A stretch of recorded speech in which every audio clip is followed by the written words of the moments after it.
Hello everybody, and welcome back to more Xenoblade Chronicles 3. How is everybody tonight?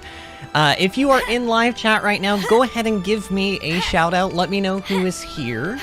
And we're just gonna kind of jump right into things. So, for those that have not been in the loop, maybe you're watching this in the future, I did take a 3-day weekend off. I normally don't do this. But yesterday, Tuesday, I had an appointment really early this morning, and I did not get a lot of sleep yesterday, and just like, ultimately I felt like I needed an extra day to kind of like re-energize, kind of recharge the old battery, so to speak. So that's what I did.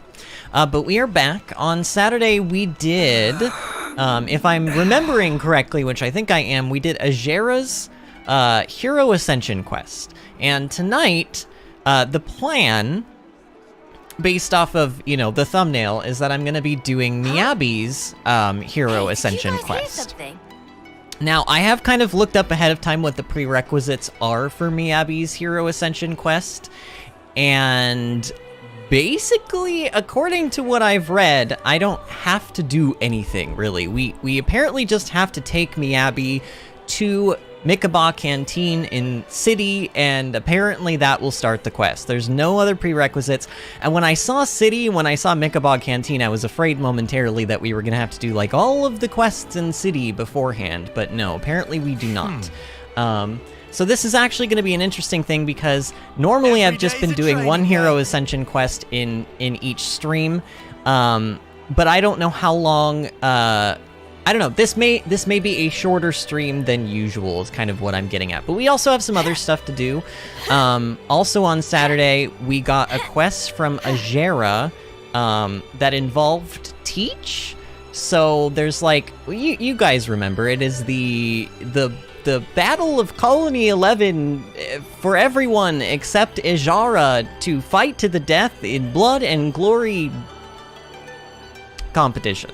So we're going to be maybe doing that if we have some time, and then also we are going to be fighting the super boss. The supposed, like, final super boss or whatever that we've unlocked that we talked about in the discussion on Saturday. So I am going to go and do a quick post to the off-stream chat, because we really have no one in here, do we? And this is really not how I want to start off my stream week, y'all. I'm just gonna like be straight up front about this, but we've had really poor attendance for viewers on these Xenoblades, and it seems to be getting progressively worse.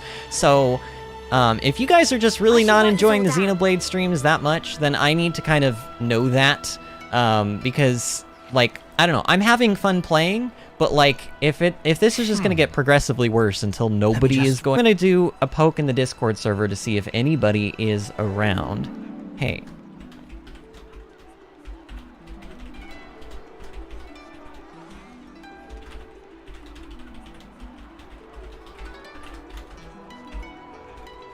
All right. Okay. So I'm just gonna go ahead with what I planned. I think the order of action today is going to be, probably, I kind of want to do the super boss last. I don't know. I feel like we've been doing the super bosses like first thing every stream, and I kind of want to change it up a little bit today. So I think what we're gonna do first, actually, nice and limber. Yeah, let's start Miyabi's quest now. Let's just start Miyabi's quest. So, oh, and I was also gonna show, something else. I have been farming, what is the best way for me to show this, actually? I have been farming gem ingredients for gem crafting. Better make sure we're well rested. Which is incredibly, well, it's a lot. Each rank 10 gem, takes 30 of a single type of item, and it takes, like, as you can see, like 5 of those. So you need literally like 150 different materials, plus 5 extra gemstones, and then of course the 3 ether cylinders. It's very time costly to get these. Like, now there is a way to speed it up, and I'm gonna show you guys kind of how I've been doing that. I've been using a break topple, daze, and burst combo party setup. With like very specific skills and gems and accessories to kind of, well, I'll show you guys, but basically these are the gems that I have grinded out. Now this attack gem, we've had this. I bought this for 99 gold Nopon coins. We're actually already almost back up to 99 gold Nopon coins, so I can buy another one, hopefully pretty soon. But this one was purchased, but all of the other rank 10s that you see, so there's, I believe, 7 of them. I've gotten the dexterity one, the critical hit damage bonus one, the boosts power of debuffs applied to enemies by 50% one. This one is interesting. I kind of had a suspicion that this was a good gem, but it wasn't really until I started watching videos on how people are doing like big, giant, meaty, like chain attacks that I really realized that this is like quite, like this is a good one. It not only, now, I haven't confirmed this part of it. I know for sure that it increases the damage of bleeds, it increases the damage of blaze, it increases the damage of poison, and everything else that, you know, all of the elemental stuff that Melia does, it increases all of that damage, and it also increases bleeds, and since I've been using Hidden Thorn on everybody to do like the major big hits in chain attacks, it actually would make a lot of sense to use this particular gem to increase that damage by 50%. And then we've also got Swelling Blessing X, boost power of buff effects issued by self. I wanted to level this one up pretty much immediately because at some point, if not, like I don't think the only Signifer that I'm running in the party right now is Fiona for this Daze combo thing that I have, but eventually I will probably put at least one Signifer, if not 2, back on the party, and this gem is going to be absolutely crucial for that. We also have Life-Saving Expertise X. This is the maximum of the boost speed of ally revival by 45% and raises healing by 15. Just overall a very good gem. From what I'm kind of gathering, defenders are sort of not... I don't want to say that they're not good. They have their uses, but defenders in general, like there's... I mentioned to you guys that there are accessories and skills that increase your art recharge speed when defenders are not being targeted by enemies. And since basically if you build your party without any defenders, those skills and accessories have 100% uptime, and thus they are incredibly, incredibly broken. So kind of, it's almost better to, instead of running that like tank to be taking the aggro, just run like an extra healer and just slap a bunch of life-saving expertise X gems on any healers in your party, and they'll just like as soon as somebody dies, they'll pretty much just run right over and resurrect that person immediately, and it's almost as if it didn't happen. And you guys will see with like the chain break and topple and launching and dazing and all this other stuff that you can do with some of these crazy builds, it's basically just defenders are kind of, I don't want to say they're pointless, but kind of pointless. Ashley Sam is here. I'm here, Vinny. My phone is dying. Watching on Switch. Finishing something up once phone is on charger. We'll say hi properly. Oh, that's okay, Ashley Sam. I am absolutely super happy to see you because we're having a... I feel like I've basically been talking to no one for the first like 10 minutes.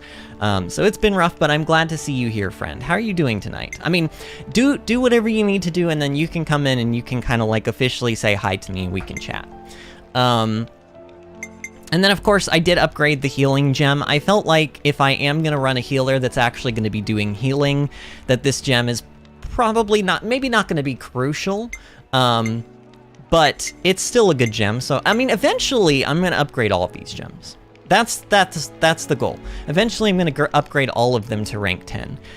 It takes, honestly, with the party setup that I have now, it takes anywhere from an hour to 2 hours to grind up each one of these gems, depending on how many of the materials I already have going into it, and also depending on how just easy it is to get the materials from certain monsters. Like, there's a gem, this one, that required Caterpillar Antenna.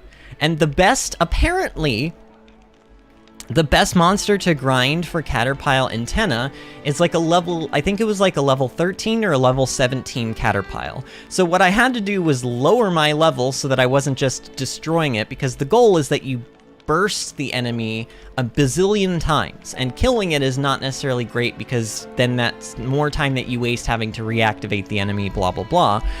Now that would be great, except the lower the level of the enemy, the lower quality on average of items that they seem to drop. So like, even with the 40% like enemy drop rate food buff, the Caterpile was basically giving me like for a 2-minute pull on it, it was giving me like, sometimes I would get like 2 Caterpile antenna, like the purple quality ones, which is what I was farming. Meanwhile, other monsters that are higher level, usually for like 2 minutes worth of work, you're gonna get anywhere from 5 to like almost 10 of that material, that kind of material. So some of, like, I guess what I'm saying is not all monsters are created equal in their drop rates, but I did eventually get it. But each gem can take anywhere from like an hour to like an hour and a half. But we'll get into that. The other gem that I ranked up to 10, I don't know, I think I showed it very briefly, but that was the auto attack speed increased by 40%. I just think that all around that's like a pretty decent gem, especially on characters that are primarily going to be needing to use their Agnian arts, because Agnian arts recharge with auto attacks, and so if your auto attacks hit 40% faster, then that is a 40% recharge on your talents, your arts. So I think that that's a good thing. Oh, Ashley Sam says, I was here from the start, but yes, we'll be BB in chat shortly. Okay, cool. And then my husband, Bill, why do you keep sending messages and then retracting them? What do you... You've done this like several times. What is... Is there something important I need to know, hon? I just want to make sure I'm not missing anything. Okay, so... Honestly, I played a lot. I played a lot over the last 3 days, like a lot. Our hours, I think probably our hours are like 20 hours higher than what they were on Saturday. And a lot of that is actual playtime. I played a lot of this game. It was, like I said, it was mostly grinding, but let's kind of like, I want to show you guys what I'm capable of doing. What level is my party? 99? Okay. So what I'm gonna do, I don't technically need any monster. I should probably farm a monster that I actually need parts from, but the problem with this build that I have on right now is it doesn't do a lot of damage, and that's on purpose.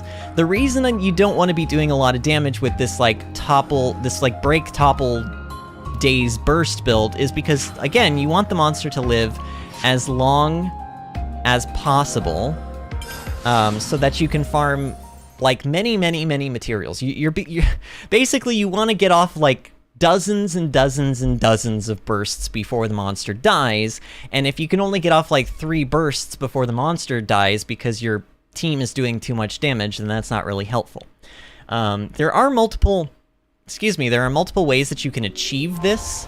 I think one of the most important aspects to this farming method is that I have everybody except for Noah has a shield belt on, which makes you deal 50% less damage, but take 30% less damage. So you are tankier, your survivability goes way up, but you do half the damage that you would normally. Now, normally that would be a bad thing, but in this case, it is a good thing.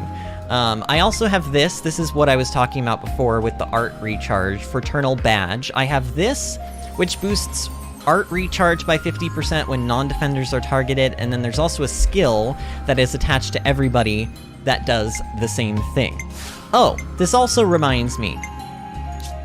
Probably should have started with this because it's fairly important. How do I... No, I want to like... How do I just get rid of the... Aha, there we go. Okay, so you'll notice now, not everybody is maxed out, but everybody who currently can get to rank 20 in any given class is rank 20, and all of the other class, basically everything as far as it can be currently where we are in the game is maxed out. I did a lot of grinding for CP, and every single character, not a single one of these characters is any different than the other in terms of their capabilities, of what skills they can learn, and what arts they can learn, etc., etc. This opens up a world of possibilities, and it is why I'm able to have such an interesting build. Now, I'm running Ogre on Noah, and I'm running Troubadour on everybody else. And the reason I'm running Troubadour on everybody else is because they have this ability called Ring of Roses, which specifically is a circle that they put on the ground, and it gives a fast recharge when you stand in it, and it stacks. So literally, there's 5 of these Troubadours in my party. I think only 3 maximum can be on the ground. I think there is a cap to how many can actually be on the ground at any given time, but I've had upwards of 3 of this buff on Noah before, and basically with that, plus his Fraternal Badge, plus his, what is it called? Protector's Pride skill. The arts just basically, you're getting arts that would normally take, like Flashback, for example, normally takes 11 seconds. I've seen this thing recharge in like 2 seconds. It's absolutely nutty what you can do with these builds. But instead of me just sitting here talking about it, I mean, I kind of wanted to show you guys like the accessories and what classes I was using. But instead of me telling you about how good it is, why don't I just show you how good it is? Now, I'm doing this on a level 30 because it still will take about a minute to die. As you can see, my best time is 1 minute and 3 seconds. But it'll give us enough time to where I can show off how many bursts we can get off. But if I were to do this on, like I actually fought, I can't remember the full name, but Nazunt, the dragon super boss that we fought on Saturday, I went and refought it with this exact build, and it took me 53 minutes of bursts to actually kill the thing.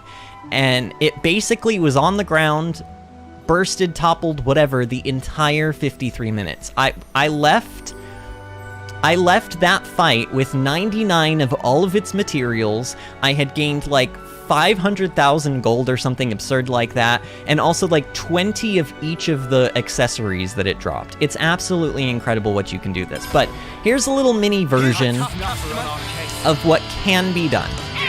So immediately, I'm just going to kind of let my party start this out, but there are those Ring of Roses that you can see on the ground. Sometimes I have to... Basically, the only abilities that I really need to use on Noah are Flashback, just to get the initial break going. My party will usually topple, and then sometimes I'll do, like, a Myopic Scream. But because Noah is on Ogre, Myopic Scream will do more damage. But you can see how, like, quick this is. Like, basically, it's just...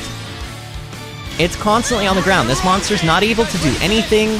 Like, Fiona is buffing everybody up to the heavens with all of the different buffs that she has.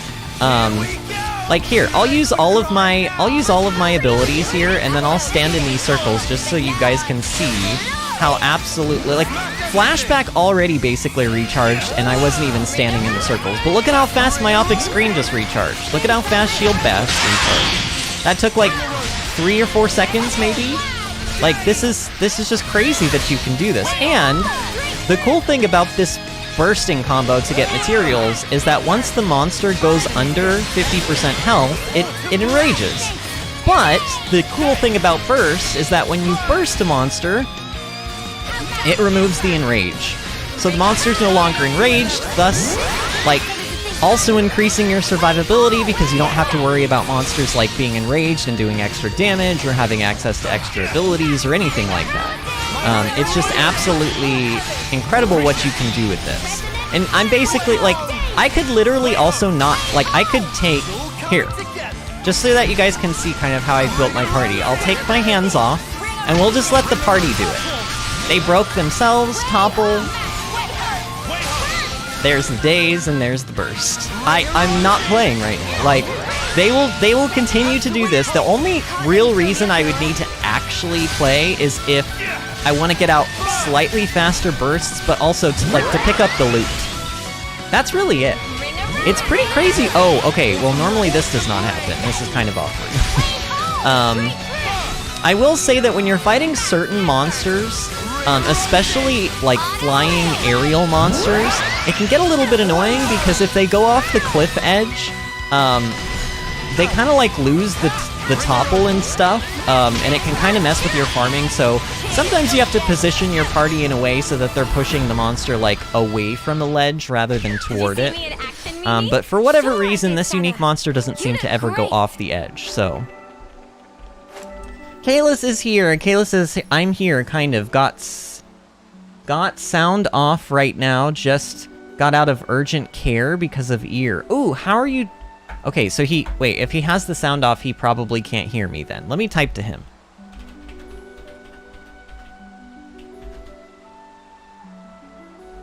Kalis was telling me that he was afraid that he had an ear infection.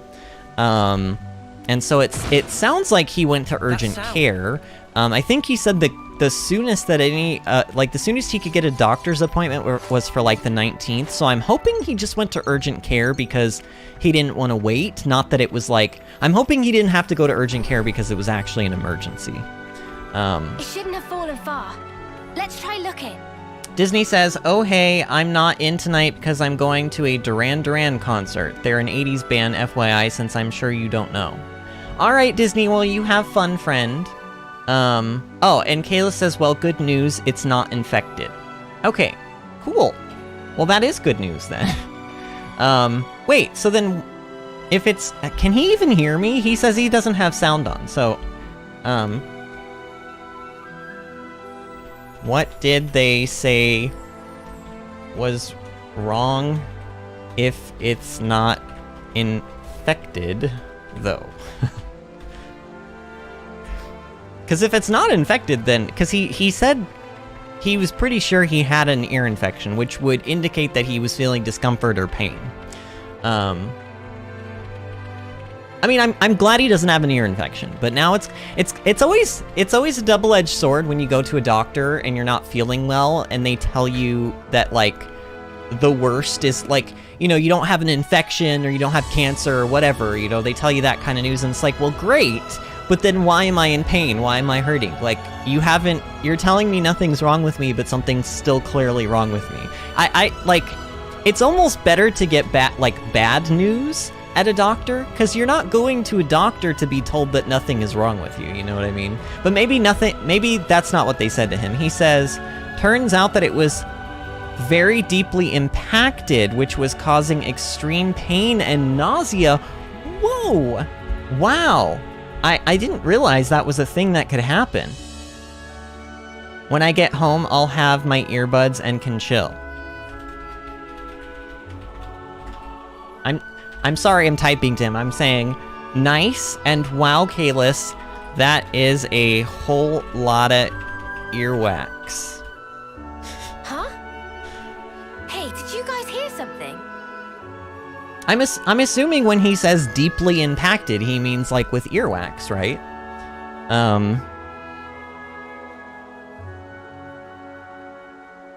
Ashley Sam also earlier said, how are you, Vinny and Bill? We're doing okay. I feel pretty rested. My sleep schedule's kind of still, like, I didn't really get as much sleep last night as I was hoping. I went to bed early, and then I kind of got up at like 1 in the morning, and then I stayed up until like 2-ish, and then went back to sleep, but it was kind of annoying, because it was like, if you don't sleep all the way through your sleep, your REM cycles get kind of broken up, and then typically you don't get great sleep, and you don't feel rested. But like, I don't really feel like I didn't get sleep, so I don't know. Kayla says, you have no idea. So, oh man. You know what, when Kayla comes back, I'll continue talking to him about his earwax situation, because I have things that I want to say about it, but I'll save those things until he, like, has his... Okay, you know what? Let me know when you're back with earbuds. I have so many ear-related things to talk about. He says, I didn't know the canal could hold that much. Dear God, Kalis, dear God. So Ashley Sam said, okay, phone on charger, stream on TV, now to answer question. No comment on how I'm doing. Decisions have been made from doctors on stuff. Life is chaotic. Okay. Also, I missed what was happening on stream today. I couldn't hear, volume wasn't high enough. Okay, so just a quick recap. We're gonna do 3 things. We're gonna do Miyabi's Hero Ascension Quest, which apparently is very, like, we can literally go into city and just do the dang thing. So that's pretty much what we're gonna do. In fact, here's what I want to do. Because this party is not the kind of party that I want to be using going forward, I want to put some more damage dealers back in the party. Miyabi has to be in the party. Where is she, though? Why? Oh, there she is. I was like, I have no idea where she's at. I'm still gonna keep, like no defenders, but I think I'm gonna take some of, like, God, I don't even know. Like, Lands and Senna, why don't y'all just go back on Seraph? In fact, Noah, why don't you also just go back on Seraph? I'm assuming, yeah, their accessories. See, this is the... Why can't you save builds in this game? It really annoys me that you can't save builds. I don't understand it. But whatever. Boost attack, platinum... What's oh, yeah, okay. This is okay for now. We'll just keep these for now, and then we'll just have, like, 4 healers and 3 DPS. That should be fine to get us through what we need to get through. Which is Miyabi stuff. So we're going to do Miyabi's Hero Ascension Quest.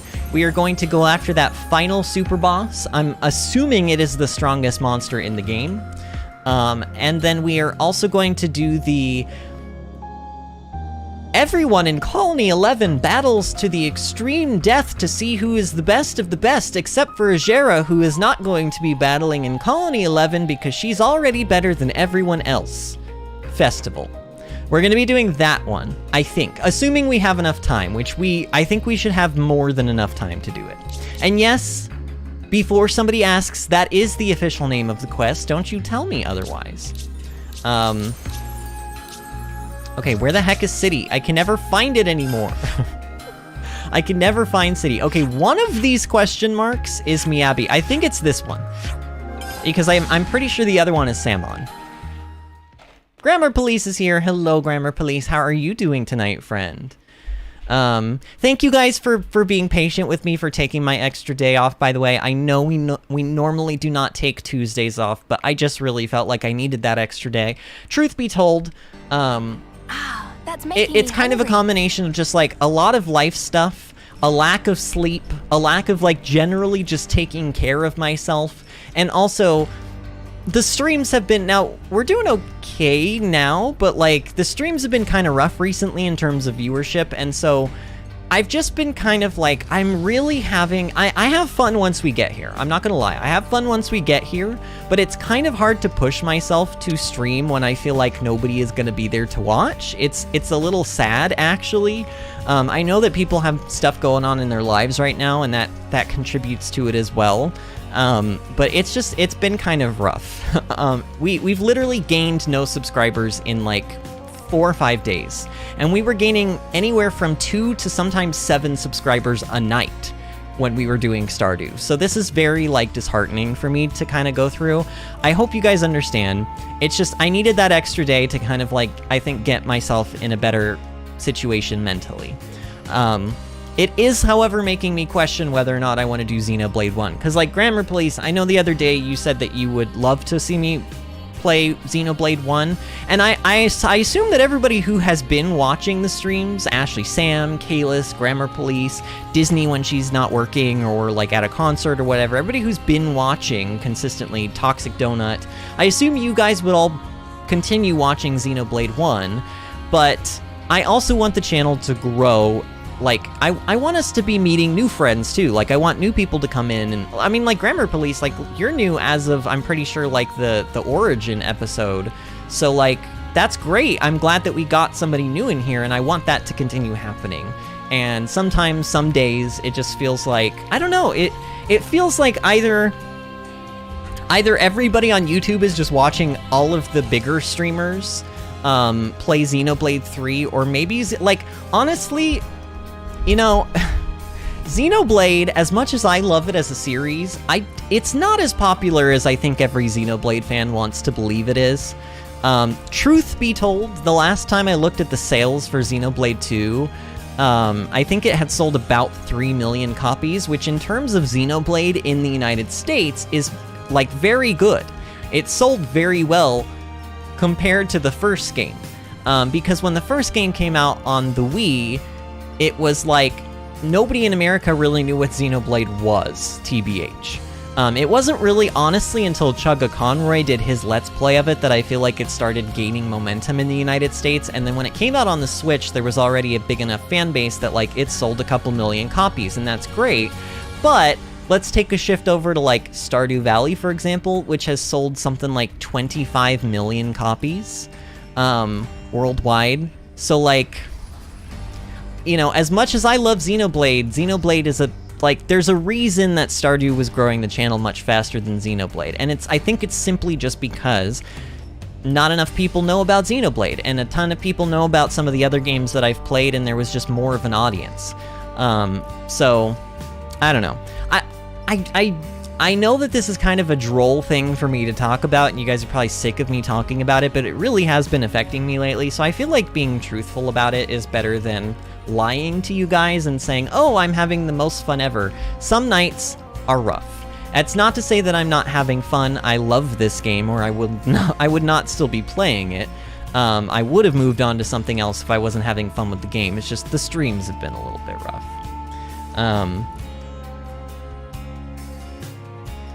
Kalis asks, by the way, how are you, Ashley and Grammar? I will let y'all answer that for Kalis. Does that mean Kalis, do you have earbuds in yet? Am I allowed to tell the ear-related stories? Jansen says, getting to gaze upon the true queen, it's incredible. I feel truly blessed. Honestly, it hardly feels real. It's like our generation is fulfilling the greatest promise of our ancestors. Okay, so there are new things to be, like, new people to talk to in the city. I guess I'll talk to them. I mean, this may, like I said, there's not going to be, like, 4 or 5 colony quests that I'm going to have to do before we can do Miyabi's. Like, we should just be able to do Miyabi's right away. The authority that the queen projects is a really different sort to that of the heads of the 6 houses. She really has this powerful aura of grace surrounding a will of iron. That's not the kind of presence you can acquire in 10 short years, surely. No. In fact, I don't even know how old So, the interesting thing is they sort of implied that everybody in the old worlds of the Bionis and the Mechonis and Alrest died and then were remade. But, like, does that include Melia and Nia? Were they actually remade along with everybody else? Like, because that was Origin's job. I don't know, there's so, honestly, y'all, as much as I love this game, and as much as I love the characters in this game, there are so many loopholes. There's so many things they didn't explain. And it's so unlike a Xenoblade game to not explain things in excruciating detail. I mean, Xenoblade 1 and 2 both had those sections where, like, Zanza explained everything. He explained, it was like a 20-minute long cutscene on, like, everything, just explaining. And then, like, the architect did the same thing in Xenoblade 2. And admittedly, I remember watching that architect cutscene when we played through the game on the channel for the first time, and I was confused at a lot of what was going on because so much information was being thrown at me. It wasn't until I rewatched it, like, through the 3rd, 4th, 5th, 6th time where I really started to understand every little detail and what it meant. But this game didn't really have that moment. I mean, it kind of had a small moment where, like, Nia sort of explained what happened, but she didn't go into enough detail. I don't know, I just feel like there's so much that I want to know, and maybe the DLC will answer those questions, but, like, I shouldn't need to, like, play the DLC. Like, I think this is stuff that should have been explained in the main story quest. Maybe they felt like people didn't like the big cutscenes where they threw a bunch of information at them, but I am not one of those people. I love those cutscenes, and I wish that one of them was in this game. Grammar Police says, honestly, I'm okay with you talking about your channel. I feel good knowing that, Grammar Police. The problem is sometimes I feel like for a lack of better term, and excuse my French, sometimes I feel like I'm just bitching, like I'm just a bitchy McBitcherson, and I don't want you guys to be like, God, this guy does nothing but complain. But, like, it is kind of like, it really does kind of weigh on your heart a little bit. So I feel like at least talking about it gives me some sort of, like, kind of like a stress release. And then I'm like, okay, I've ranted, now we can just play the game, you know? Until the next time I need to rant about it, I don't know. Ashley Sam says, did urgent care give anything for your ear? And Kayla says, I can actually hear again, so I should be better at listening. So Kalis, you can hear me now. So really, the problem was that you just had a bunch of earwax compacted so deeply into your ear that it was like throwing off your equilibrium and making you nauseous. first of all, I have many questions. The first of which is, how? How does it get to this point, Kalis?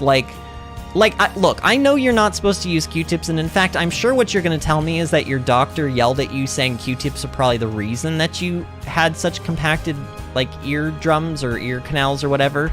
But, like, I have used, maybe my ears are just differently built, but I've used Q-tips my entire life, and every time I go to an ENT, they always look into my ears and they're like, you have the cleanest ears I have ever seen. And I'm like, well, I use Q-tips. And they're always like, well, I'm shocked. Usually when people say that they use Q-tips, they have a bunch of compacted earwax and we have to, like, pull it out. And I'm like, I almost wish that that were the case, because I've watched those there was I think it was a Try Guys episode where they, all 4 of them went in. Actually, even, like, their camera people or their editors went in with them, and they all had their ears, like, deep cleaned. And some of them, their ears were just kind of sort of dirty, but not really that bad. One of them had, like, perfectly pristine, clean ears. And then a couple of them, one of them in particular, I remember they pulled out this, like, disgusting wad of earwax. It was, like, dark brown, and was just disgusting. Like, you wanted to throw up even just looking at it, but it was also kind of satisfying seeing them pull it out of their ear. I don't know. Oh, and Kayla says, and not yet, Vinny. Maybe in like 10 minutes. Wait, how are you responding to me if you don't... I'm very confused. So you can hear me, but you just don't have your earbuds in yet? Is that what you're saying? Pretty much, and I don't know how it got so bad. I try to keep it clean. The nurse said that I have crooked canals. Well, maybe my canals are just... You know, and it's funny because I have a deviated septum. Literally, for those of you that don't know this, maybe you're newer on the channel, I can't breathe out of this side of my nose. Ever. I haven't been able to breathe out of this side of my nose for, like, since I was like 10, maybe 5, I don't know, since I can remember. And it's actually really bad because it can cause, like, sinus infections a lot more easily because this side of your nose doesn't drain as easily.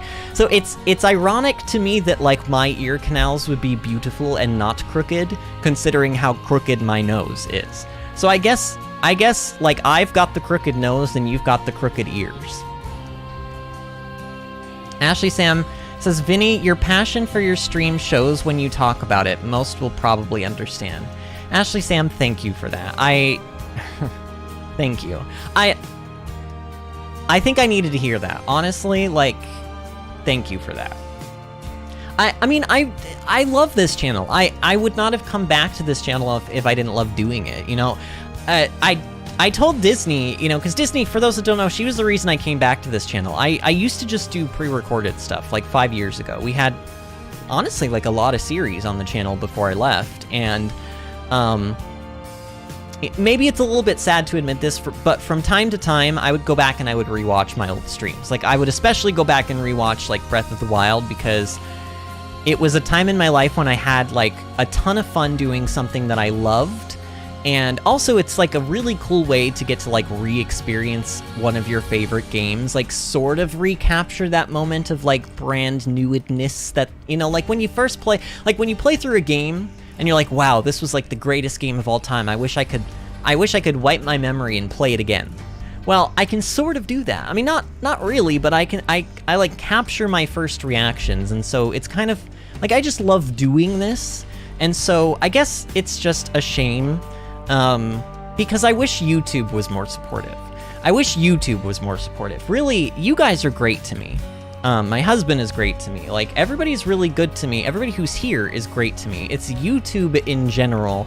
I feel like the way that the YouTube algorithm is built is, like, to not help out the little guy. The little guy doesn't make YouTube money, and so YouTube has no reason to help them. Basically, until I just like, maybe there's just gonna be one day there's gonna be a thumbnail and a title combination that's just gonna be, it's gonna draw people in so much that they have the urge to click it and they can't not click it. And maybe when that day comes, you know, I think I have really beautiful thumbnails. People have told me all the time, your thumbnails are so good looking, but, like, I don't know, we haven't had that moment yet where, like, something goes viral. Maybe when that happens, YouTube will be like, oh, okay, there's some promise here. But for right now, The channel has been slowly growing, but not as quickly as I think I would like it to be growing. So, I mean, I don't know. The only thing that I can keep doing is just asking for you guys to continue supporting me, begging you guys to continue liking the stream, begging you guys to continue sharing the stream. Like, I don't know, if you've got friends who are into video games, be like, hey, I've been watching this streamer and he's real chill. I mean, we tell them that, right? We tell them that I'm chill, even though that's a lie, and we all know that that's a lie. I ain't chill. Like, but does that prevent me from using hashtag chill vibes on all my tweets? No. I'm not chill. I have anxiety. I'm literally the opposite of chill. I scream when monsters chase me in video games, but hashtag chill vibes. You know, so you tell him, you're like, I watch the streamer, he's like real super chill, it's like super lo-fi and like relaxing in there, you should come in and just like, you know, mellow out, maybe like toke up a few. Okay, no, drugs are bad, don't do drugs. I don't even do drugs. I don't even know why I made that joke. That was a dumb joke, but like, you know, just like come into the chat and mellow out, you know, dude. Like, I don't know. Grammar says, why are you doing YouTube, Vinny? Is it because you enjoy it or something else? You don't have to answer, we can just get back to the game.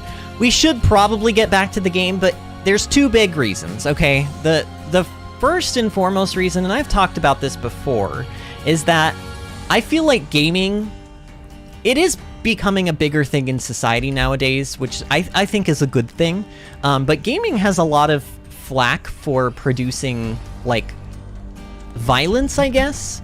You know, you always see those things where they're like, oh, some, you know, kid shot down a school and we have first-person shooters to blame. And, like, gaming just gets a bad rap. And I feel like as a gamer, I see something in video games that is so much more than what media likes to portray. Like, what I see in video games is beautiful art. I see passion from people who love what they're doing.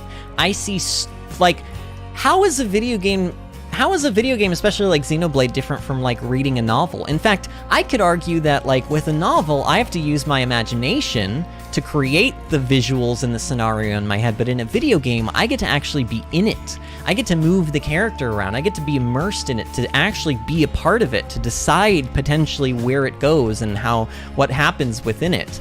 And that's just an experience you can't get elsewhere. So like, I guess what I'm saying is, in short, I do YouTube because I have a serious passion for video games, and I want to share to the world my view of what video games mean to me, so that hopefully we can build a generation of people that see video games as a positive impact on society rather than a negative one.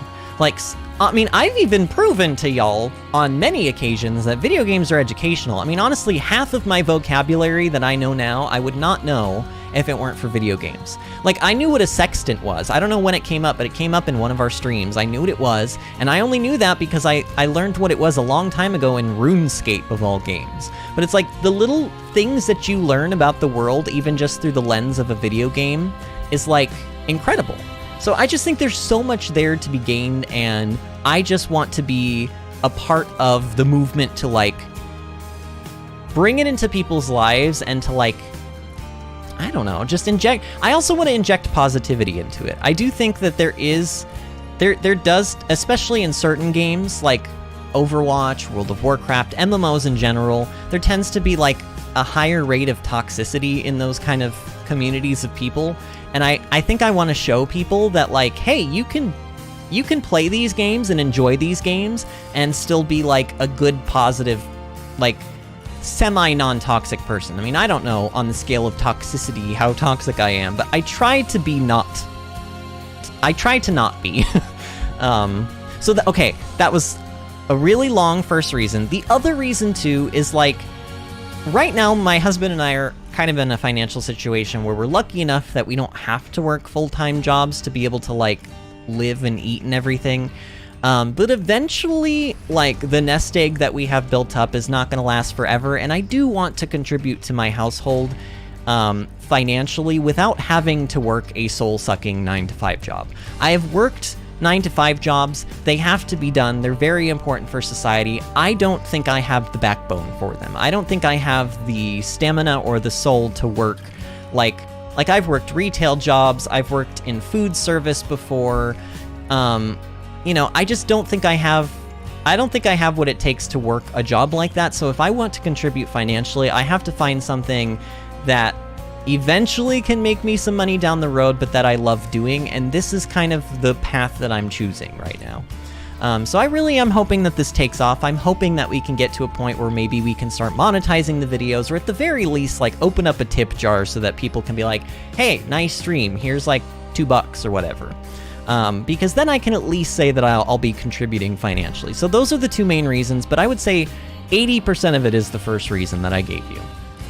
I hope that wasn't, like, too long-winded. Toxic Donut is here. Hello, Toxic Donut. Friend, how are you doing? Hey, sorry I'm so late. Just woke up from a nap. No worries, Toxic. Oh my god, I just saw the time. People who are watching this in the future probably hate me right now. Okay, here's the deal. I'm gonna read some more chat. I'm gonna reply very quickly to some comments, and then we have to start playing the game again. Honestly, this always happens every Tuesday. I mean, today is Wednesday, but every day that, like, when we take days off, the day that I come back, I chat way more than usual. This always happens. It's because I missed y'all. It's because the 3 days, even though they were, like, a good recharge for me, I still missed streaming. Grammar Police says, YouTube is terrible at supporting small channels. It's really sad, honestly. Ain't that the truth? Ashley Sam says, I love Zelda. My mom's fault, really, because of the year I was born. I was pretty much born with Zelda games in my hand. Good thing you corrected yourself on not being chill, I was gonna say. Hey now, only I'm allowed to be sassy with me. Ashley Sam says, hey Toxic. Grammar Police says, hey Toxic. Kayla says, I'm dyslexic. Kaylis, did I know that about? I think I knew that about you, but we don't talk about it very often. And I learned reading from playing JRPGs before voice-acted games were a thing. Ooh. See, I mean, I think there's so much to be gained from video games. I could talk another hour about this. I'm very passionate about the topic. I always hate the flack that video games get. Video games are so crucial for going forward in society. I think there's so much to be gained from them, and I think they get such a crap that, like, I don't know, gamers in general get, like, a really bad rap.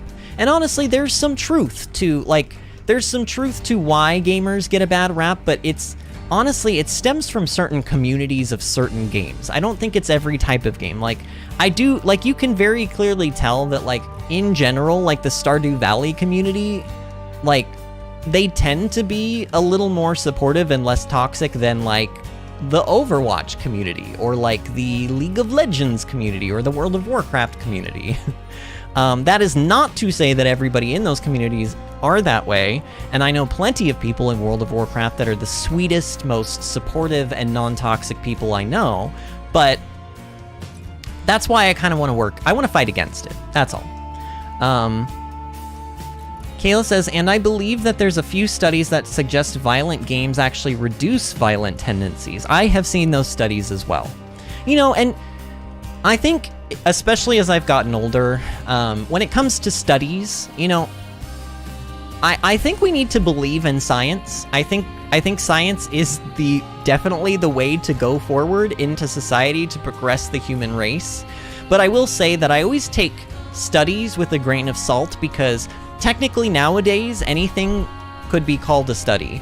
Somebody could pay for, you know, somebody to run a study, and it's not actually, like, I've seen both ends of I guess what I'm saying is I've seen both. I've seen studies that show that first-person shooters increase violence in people, and I've seen studies like what you said you saw, because I've seen it as well, where they say that those games actually reduce the tendencies, probably because it's sort of almost like a cathartic release, and so they're almost like getting rid of that. Like, that energy is being funneled into something like a video game. They're able to get their frustrations. It's almost like therapy, I guess, is what the article sort of mentioned. It's almost like therapeutic to play those games, and so they don't have all this, you know, people who usually, now, I'm not a therapist, okay? 100% not a therapist. Do not take what I say for like fact or anything. But usually what I'm noticing is that when people shoot up a school or shoot up a concert or whatever, usually they have years and years and years of pent-up rage and unresolved mental like mental health issues. Like they're not seeing a therapist, they're not on medication when they should be, they're not talking to anybody, they're not getting a cathartic release, they're not finding an outlet to release all of this pent-up anger, rage, sadness, whatever. And so that's how they get to those points. I feel like maybe people who play video games, maybe that's like their cathartic release, and so all of that pent-up rage and anger kind of like releases a little bit. I don't know. Who knows? Who really knows? Also, I fully understand, Vinny. Why do you think I'm developing my own game? Gaming is my favorite hobby, and I have a passion project that I'm, well, passionate about. I hope I'm one of those in the WoW community. You are one of those in the WoW community. Kalis, I would say you're the prime example of one of those in the WoW community. Grammarplay says, I learned something new today. Thanks, Kalis. And Kayla said, I should rephrase, they are peer-reviewed scientific papers. Yeah, you gotta be, like... The thing is, too, is, like, at the end of the day, I mean, we're going into real, like, this is a rabbit hole I could go into, but if you really think about it, at the end of the day, like, think about everything that's, like, FDA approved, right? FDA approved. Well, the people who run the FDA... When it all really boils down to it, the people that run the FDA are just like you and me. They are also human beings. The people, the scientists who peer review their other scientists' work to make sure it's not full of, like, bullshit, they are just like you and me. Now, they're not really. They're a lot smarter than we probably are. I mean, I'll just say me. I'll just say they're a lot smarter than I am. But in general, just like how you and I can have a bias about something, somebody in those communities can have biases as well. The thing that's supposed to keep things a little more concrete is that so many of them are peer reviewing each other's papers and like studies that, like, surely not all of them can be corrupt and have bias. You know what I mean? Like, that's supposed to be the idea behind it. It's the same reason why, like, councils are sort of like in World of Warcraft, the Horde no longer has, like, a war chief anymore. They have a council, because obviously having one person make all of the decisions is kind of like, you're really tossing a coin there. But at least if there's 5 different people, then they can all sort of keep each other in check. You know what I mean? Somebody tries to go off the deep end, and the other 4 people rein that person in. Hopefully. That's the idea. So I do think that stuff like that is more credible. But I still always, like... You have to... I should say that if you see an article on Google that Google is sharing and it's like, studies find that blah, blah, blah, at least read the article and then go and try to find other sources that say the same thing. Go and find as much as you can on that topic before you say, yep, this is 100% true. Because I've seen so many things being passed off on the internet as real that are just blatantly fake. It's becoming a big thing with, like, TikToks nowadays, and, like, Facebook Reels, things like that, Instagram Reels. It's becoming a thing where people are just blatantly posting fake, false things as, like, TikToks or Reels just to get views, and it works, and people sit there and believe it, and then you've got, like, people who eventually come into the comments and they're like, hey, idiots, this is fake. Like, I saw this one video where this guy was on, like, a hoverboard thing in Times Square, and I found out later on that the hoverboard footage was actually real, and his hoverboard does work, but he faked the background of Times Square. So he wasn't actually in Times Square. And I remember watching this video, and I was like, something is wrong about this video. I couldn't put my finger on it, and I had to watch it like 10 times over. And then I realized, I was like, the shadows are all weird. Like, the guy riding a moped, like, literally a foot away from this hovercraft is casting a shadow, but the hovercraft is not. Like, when it was taking off from the ground, it didn't cast a shadow at all. And some people are like, well, all of the lights in Times Square make it so that you don't have a shadow being cast. No, friends, that's not true. You always cast a shadow, even, like, you always cast a shadow. If you have all these lights surrounding you on every direction, there's still gonna be, like, a little pinpoint of a tiny darker spot underneath where the hovercraft takes off.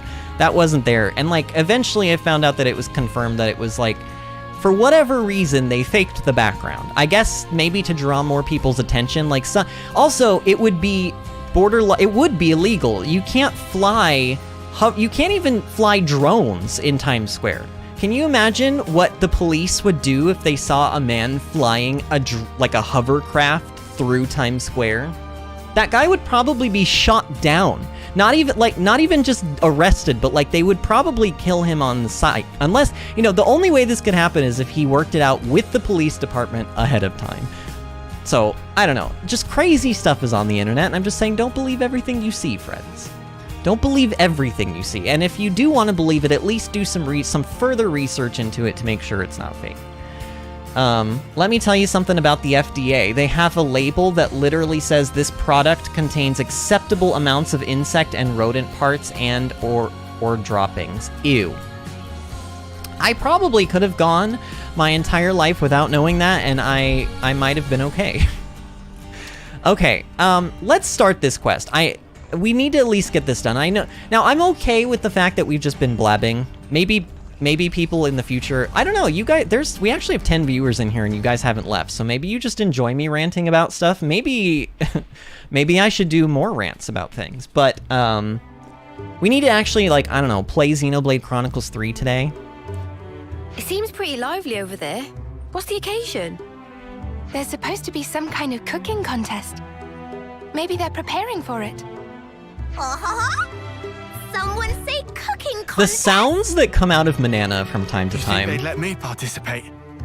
Huh? I didn't know you cooked lambs. Me? Nah. I'm all about the eating. Think of all that grub. Oh, maybe I should join too. Hey there, folks. Oh, it's Travis, the guy who, like, I could not remember for the life of me, like, who he was. We just heard about this cooking I remember contest. him now, though. Yeah? It's kind of a tradition around here.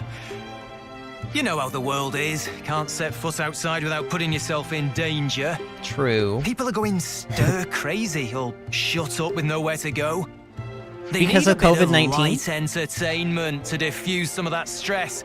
So these contests are kind of a regular thing. This seems like the perfect opportunity for you to join in. To sample the food? Oh my god, Lance. I'm afraid the judges are selected by majority vote. They've already been decided well in advance. Oh, he looks... Look at how disappointed Lance is. Shared among the audience. I think Lance is all of us, you know? You'd like us to join as chefs? Yes! Count Manana in. Manana been champing at bit for cookery action. Manana, you already had a cooking quest. You stay out of Miyabi's quest. Word! She has already had a quest. Miyabi needs to get her own quest without Manana taking it over. Could I join as well? I like your spirit. You're both very welcome. Looks like you'll have your work cut out for you, eh, boss? You said it, Travis. I'll let you prepare the lucky spice. Oh, crap. Not that stuff. There are no binding rules, no themes to follow. You're free to make whatever you like. But you are expected to bring your own ingredients. Monica has great Once hair. you have them, take them to Michiba at her canteen. Not that She'll this hold is on to them crucial for to you. what's going on right now, just Hear a it thought that I loud had. and clear. I'll see you at the contest. Like, I kind of wish I had Monica's Looking forward hair, to it. actually. It's good. It has lots of volume, Manana not pull punches. and it falls in all the right Rivals places, now, you know? Miss Miyabi. Yes, let's do this. Since when did you learn to cook, Miyabi? You never told me. Why is she on the ground like I've she's only gonna dabbled, sprint really. somewhere? Right. We better Miyabi, go out don't be looking for our weird. ingredients, eh? Hold on. We haven't even decided what we're going to make yet. Oh, yeah. That would be Just important. testing you. Before we decide, maybe we should ask around the city first. See what kind of foods they like. Their favorite seasonings. That should give us enough to make a start on. True. Hey, here's a We need question. some kind of direction to start with before we can think about making anything. Here's a question. Grammar Police, you might have an answer to this. I don't know. Sometimes you're cleverer than I in paying attention to the game, Something but on like your mind, Mia? the core crystals of Miyabi and I Senna, was just thinking. do they match any it's of the core unusual for crystals from Miyabi to voice Xenoblade her 2? interest in something like this. Of any of the blades? Before, she'd always tried Like to the avoid shape? anything that involved competition. So this is kind of a surprise. Huh, I see. Well, all the more reason for us to cheer her on. Yeah. Kayla says, it's talk to the streamer night. Grammar Police says, isn't that called a chill stream? And Kayla says, well, it was before I hijacked the chat. Yeah, you and all of your earwax. For those that don't know, Kayla has ridiculously earwaxed ears to the point where he was made nauseous because of it. Kayla, I'm shooketh. I am shooketh to my core, friend. Please take care of your ears. Please clean those ears. You know what? The funny thing is I'm pretty sure you said you do clean your ears. But maybe because your ears are so crooked, you have to work a little harder at it now, I guess, don't you? They must know lots about the contest. Grammar Police says, that is a good question, Vinny. Yeah, I'm very curious, because, like, Senna's is like a circle, and I don't really remember any of the core crystals. Like, every blade has a core crystal in that game. So, I mean, and there's a lot of blades, so it could be anybody. But, like, ooh, Bridget. What shape is Bridget's core crystal? I'm gonna look this up. Bridget Xenoblade. Where even was her... Wait, is her core crystal her eyebrows? No, that's not... No, her core crystal's on her chest, I think. Oh yeah, it's just on her chest, I think, and it's like in the shape of a flame. Man, do y'all remember in Well, not everybody's gonna remember this because not all of you have played or seen the second game, but do you remember that first cutscene where Bridget comes in for the first time? And she's got those like dual swords and she just like very calmly is like, I am going to annihilate you. She like never raises her voice and she looks all sexy like, and it's just like, wow, I'm very intimidated / turned on by this fiery lady. And this is coming from a gay man. I would like to preface that, okay? There's no funny business going on here. I'm speaking some truths, okay? That's all there is to it. Look, you can complain about it, but it's true. Kelpsy says, hello, I've been working and on vacation, so I've had little time to watch. Well, that's okay. I'm wonderfully happy that you were here tonight, friend. How are you doing? Where'd you go on vacation? I must snoop. Where did you go? I have a trip, for those who don't know, I have a trip to Disney World, Florida, coming up at sort of the first-ish week of October. We're gonna be going to the Halloween party there, the Mickey's Not So Scary Halloween party, which sounds like a little more childish than it actually is. It's a really, really cool night. They like shut down the park for everybody except for the people that bought the tickets to the specific party, and they do like Halloween parades and Halloween shows, and they hand out candy at all these different candy stations, and they change all the rides around to be Halloween themed, and it's like super cool. All of the like food and like desserts and stuff are all Halloween themed. I cannot tell you how excited I am for it. Disney World is my happy place. Grammar Police says, I think Senna's core is part of Bridget's core. Remember how Rex got half of Pyra's core? It's something like that. Ooh, you could be right. You could be right.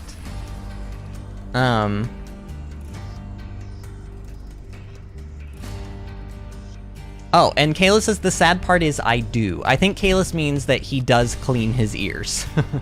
So you're entering the cook-off too, are you? Looks like we're getting another great turnout. By the way, we wanted to ask, what sorts of dishes did they present in the past contests? Oh, we've had just about everything you can think of. Strange delicacies, traditional meals, all sorts then. So what sort of food usually ends up being the favorite? Oh, they love just about anything. Do whatever inspires you. You can't really game the system since you only learn who the judges are going to be on the day. That's tricky. If it were me, though, I'd look for a flavor that would appeal to the widest audience. Yes, but sometimes by trying to appeal to the widest audience, you appease or appeal to nobody. I don't know. Sort of can tie into what we were just talking about a bit ago. Grammar Police says that's just my personal theory, though. Yeah, I mean, your theory is as good as any theory. I mean, I have no theory, so you're already a step ahead of me. Meh? Cooking contest? That had almost slipped off mind of QBB. Quickly, must engorge on delicious dishes. You look like you're looking forward to this. Not look like. Am. QBB has high hopes for Real Deal Meal, Real Deal Meal, to make peepers pop. So it's likely people will want something with a bit of oomph, yeah? Unexpected dish is sure to take judges by wildfire. Fierce wave of emotion blaze through taste buds. Take them by surprise with a dish that leaves a powerful impression. That seems like a good direction to lean in.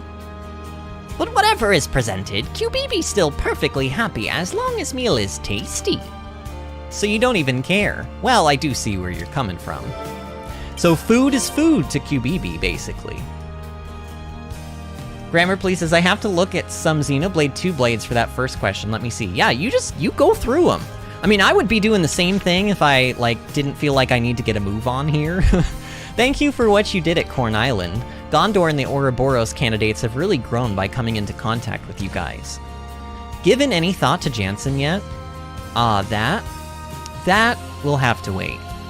What was the deal with Jansen? Honestly, I can't... Oh, Jansen! That's right, that's the guy that was like, I love you, Monica. And she was like, you're like 11 years younger than me, sir. Child? Boy? I don't know, she didn't really say that.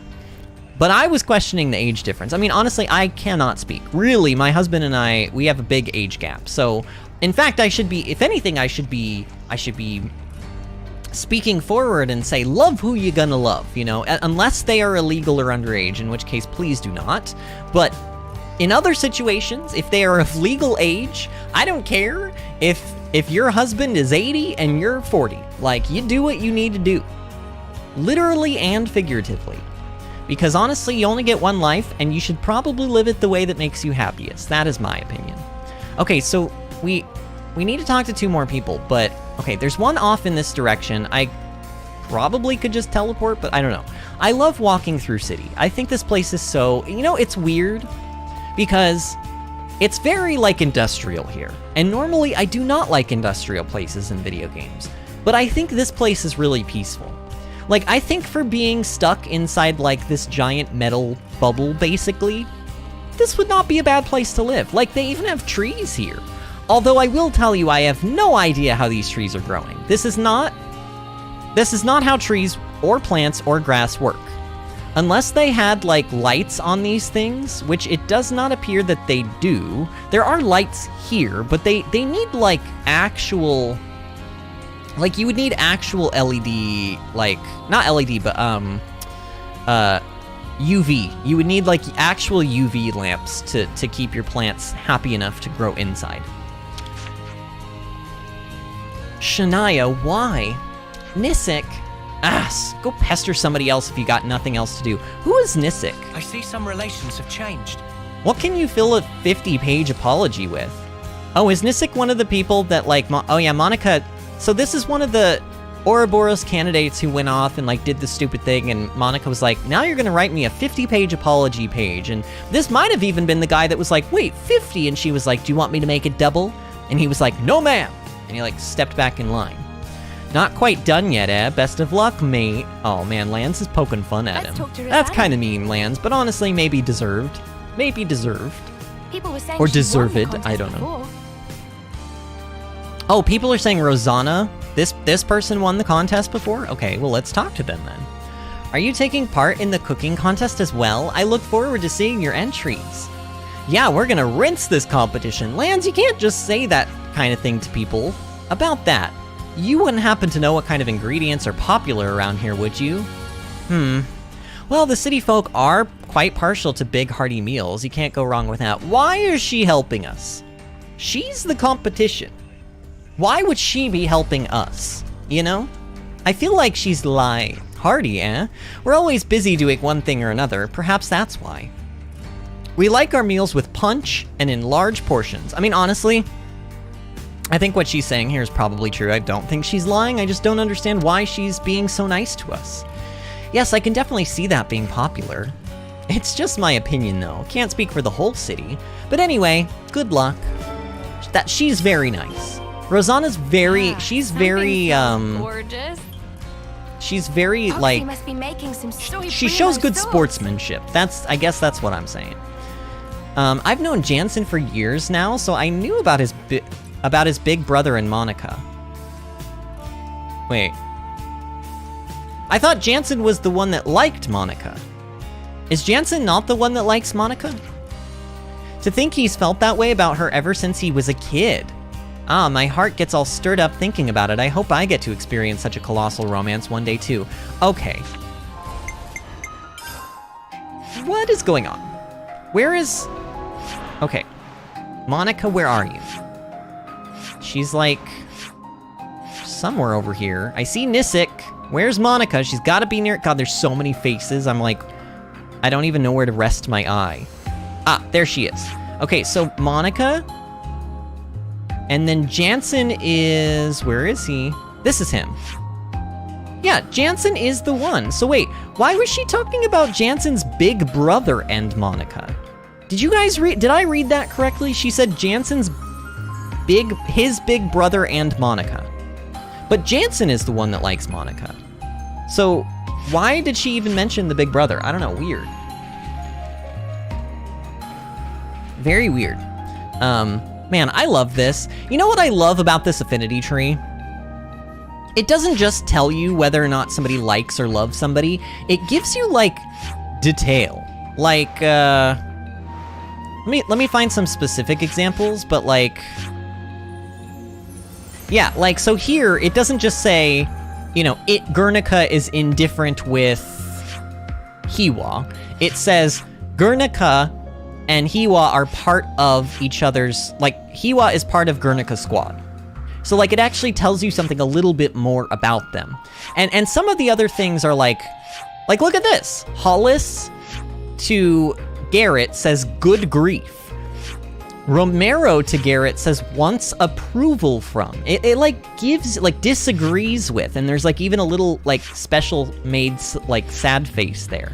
Hitting it off, Kamaravi and Travis. Travis is a dependable lieutenant to Monica, who is... Well, okay, this just says House Van Dam. I feel like it should mention something about the fact that they're mother and daughter, but whatever. This one just says Milady. Milady. Tips Fedora. Sworn Brothers. Oh yeah, Soggy and Groggy. I remember Soggy and Groggy. I love Soggy and Groggy. I don't know, I just think this whole affinity chart thing is really cool. I like the way that they've done it in this game. Everyone, it very much evokes like Xenoblade 1's affinity chart system, but it looks, it like has extra details that the first game, I don't remember the first game having this many details. Everyone in the city has really cheered up since the Queen got here. All the old folks who used to be Ouroboros candidates are especially stirred up and excited about it. They're insisting they can still fight, getting back to blade training. Nice seeing them fired up, but I hope they don't get hurt. Well, you know, that's sort of the thing with war. Oh no. Did y'all see that? Did you see my game just freak out? Nintendo Switch, you better not. You better not. Okay, maybe instead of running there, we're gonna... Wait, where are we going? Oh, we're going over here. And is this really the closest skip travel place to there? Grammar Police says, looked at the blades and it's not a blade from 2. I don't know then, weird. What about Miyabi's? Hers is square, wasn't? Oh no, you know what? I remember Haze, because I was thinking of Haze. Haze's wasn't square. Haze's was like a diamond, because I remember, and I know, I understand that when you turn a diamond, it can become a square, but only like, it was one of those like oblong diamonds where it's like longer on one end. And I remember they like cut it in half. Like actually, Amalthus literally stole half of it, if I remember correctly. And that's why she only had half of a core crystal. Also, I think it was, maybe it was you, Grammar Police, but we were discussing, it was when we were doing the Colony Mew stuff, and we were discussing about what, like, race of people that one character was. He had, like, the purple skin and, like, the really, really green eyes, like, the same color of green eyes that Teach had, and I said that, like, Amalthus was blue, and that Teach and this other character were, like, purple-colored. Well, that's not true. Actually, Teach is blue. And Teach has a core crystal on his, like, head, whereas this other kid did not. So even though they have the same colored eyes and they had weird colored skin, like blue and purple, they're not, I don't think they're the same, like, like, race of people or whatever. But I definitely would say that Teach is, like, maybe a descendant of Amalthus, or, like, at least the same type of what... Like, did they even mention, like, what the race of... Like, is it just Indoline? Is that what the race is called, is Indoline? That would make sense. That's what I'll call it. I'll just call it Indoline. So, Teach is definitely Indoline. So, on the other stream the other day, I was like, I don't think Teach is Indoline. I think he has different colored skin than Amalthus did. No, that's not true. He has blue skin. Amalthus has blue skin. In fact, if you look at their official artwork designs next to each other, they definitely look like, not that they're the same character, but that they're definitely related, like, very closely. Grammar Police says, and Hayes is no more, so it can't be her. You know what? Is that... I probably should have mentioned this, but I started playing Torna, the Golden Country, I think is what it's called, the DLC. I started playing it, and I never finished it, y'all. It wasn't because I didn't think it was good. It was because I started it on a plane ride to, like, on the way to a vacation, and then I got so wrapped up in the vacation that I never went back to it. So you may be alluding to something that happens in... I mean, I know that, like, Hayes dies in 2, like, in her other name, whatever name she was going by, like, she dies because Jin, like, stabs her, right? But if something happens to, like, her from the past or whatever in, like, the Golden Country, then I don't know what happens. So, I mean, you could probably tell me, because I don't know. At this point, don't tell me. Don't tell me. Maybe we'll go back and we'll play the DLC for Xenoblade 2 at some point. Grammar Police says, you never finished Torna, close this game now. No, you! I know, I'm sorry, don't yell at me. Look, I started it, and I was loving it, I don't know what happened. I got confused. I just started playing it, and then I got so sidetracked with my trip, and then I just, like, I don't know. I don't know what happened.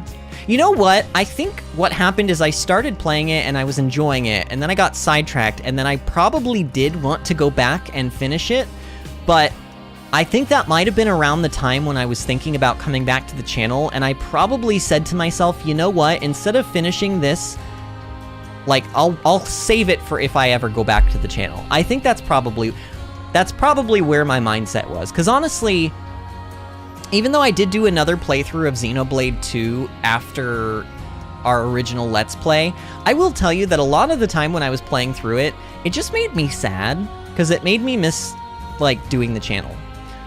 So it could have also been that I didn't finish it because it was just, like, the thought of playing it made me sad. I don't know. And Grammar Police says, yes, Indoline, but after Indal was destroyed, only a few remained. Interesting. Okay. I don't know. It's down to the youth to define this era, but youth alone won't conquer everything. It has its own burdens and worries. It helps to have somebody shine a little light on the path we take through life, don't you think? That's why I tell you the tales of history, the successes and excesses. That's exactly what the Story Spinner is here for. It's the work of linking people together across the eras. That's how I think of it anyway. Wow, this, like, the way the camera was, like, slowly panning in and this, like, overhead thing, like, popped into, like, this, watch. Like, kind of weird, I don't know, like, but also kind of cool, like, sort of cinematic. Well, my twin brother, Kotan, is sure to take the exact opposite view, as usual. I see some relations have changed. Okay. Where am I going? Well, okay, if I would just follow the stupid line. Can we find out something from May? May? Like from Overwatch? Oh no. She gave me a nibble, dipped in chocolate sauce the other day. Excuse me? Okay. When she said nibble, I was not thinking anything food related. It sounded like she nibbled on Miyabi for a second there. Oh, the cooking contest, so it's that time already. Is it really as popular as they say? Yeah, it is. Not just because of the contest itself, but because everyone gets a bite of the winning dish. everyone does in the entire city, that's a big dish. I reckon a lot of people are looking forward to that part. I know I am. But you know, I think I'd enjoy it more if it was something I could cook myself. They always prepare nothing but the finest ingredients. Must be tough finding all that. I bet you could still make a delicious meal with perfectly ordinary stuff. Yes, put in a little effort and you can make any meal tasty. That's definitely one way of looking at it. Interesting. You know what is interesting to me is that we're doing another cooking-related quest for Miyabi, who, I mean, granted, we don't really know a whole lot about Miyabi. We pretty much we saved her from Colony Gamma, or not Colony Gamma, Colony Omega. We saved her from Colony Omega, and yes, I'm saying it Omega because the game says it Omega. I know I want to say it Omega as well, but they say it Omega, okay? So that's how I'm saying it. But we saved her from Colony Omega, and then that was kind of it. She was like, can I join you? And we were like, sure. And then that was the last we ever heard of her.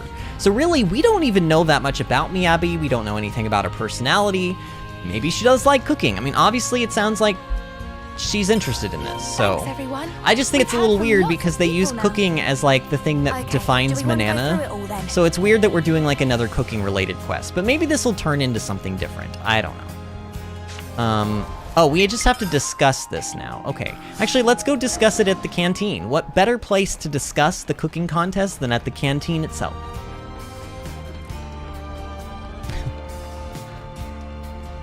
All right. Are you guys hungry? Let's make the most of our break, Not really. guys. I had a nice big prime rib right before stream started. Prime rib and asparagus and bread and olive oil and vinegar. It was very good.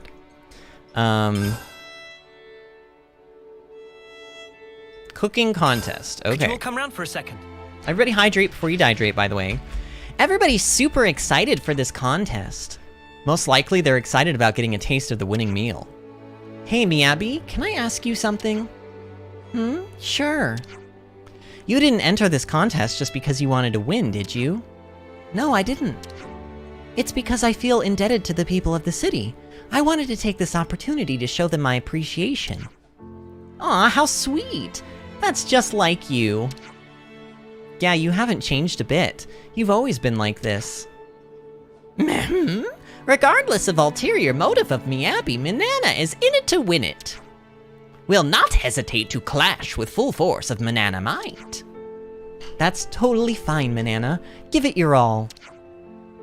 Alright, let's go over what we've learned. From what we've heard, we should serve a huge portion of something with a flavor that packs a wallop. It seems that the presentation is also highly regarded in addition to flavor. Something that will deliver an impact. An impact, huh? That's setting the bar pretty high. But others were saying they'd like homemade dishes, something they'd feel familiar with. Given that we don't know who the judges will be, it might be best to go for something neutral that everyone can enjoy. So, doesn't this mean they'll enjoy pretty much whatever we throw at them? In that case, I think I know what might be good to try. Meh, secret weapon of Manana will guarantee surefire win. You're looking pretty confident there, love. Meh, that's because Manana already thought up ultimate recipe of ultimate delicious. Current name of dish is closely guarded secret. Yes, you don't want to be telling your competitors. Exactly. Anticipation must be savored. Looks like you two have already got your entries sorted. Guess next up's getting the ingredients. What do you need for your dish, Manana? Manana will need Mott Marble Aries meat, Killjoy crusted meat, Cozy Roggle eggums, and Lucky Marin thick cuts. Huh, they're a pretty big deal is what I'm getting here. How about you, Miyabi? Smooshy rice, refreshing prawn hacks meat, glitter radishes, and soy primo sauce. Though we can probably ask the city folk to share some with us. Huh, that all sounds like pretty average stuff. Yes, I'd really like to prepare something that anyone can make using familiar ingredients. Yeah, you're totally winning people over that way. So, who to start with? Oh. I don't know, y'all. Let's start with Miyabi's, because I feel like Miyabi's has potential to fall through, but we know Manana cooks a mean meal because honestly, y'all, we've leveled Manana up to rank 20. She is a professional chef now. So let's start with Miyabi, and then maybe Manana will come by with her ingredients and save the day. I don't know. We can start with Miyabi's. Thank you. I hope you find them without much trouble. Me too. Grammar Police says this quest is a reference to one of the quests in Torna, by the way. Oh, interesting. Well, it's a shame I haven't played all the way through that game then, isn't it? But at least you're here to kind of like tell me. I don't know, it is intriguing to me. I don't know, if we don't do Golden Country on stream, no, we have to do it on stream. But it's not gonna be anytime soon, friends. It's just not. Because if I am gonna do any Xenoblade related content, like after this game soon, it would be Xenoblade 1, the definitive edition. Is this quest actually selected right now? Oh, it is. Oh, Boxy at City. Oh, we already have these things. Oh, okay. So now I need to go to Boxy at City. What would be the quickest way? Probably here, because this is downstairs. We don't want to be downstairs. We want to be upstairs. Okay, so... God. I will say, as much as I love City, it can be a little bit confusing with the layout. Like, it's not too bad. There have definitely been more confusing City layouts in video games than this, but still.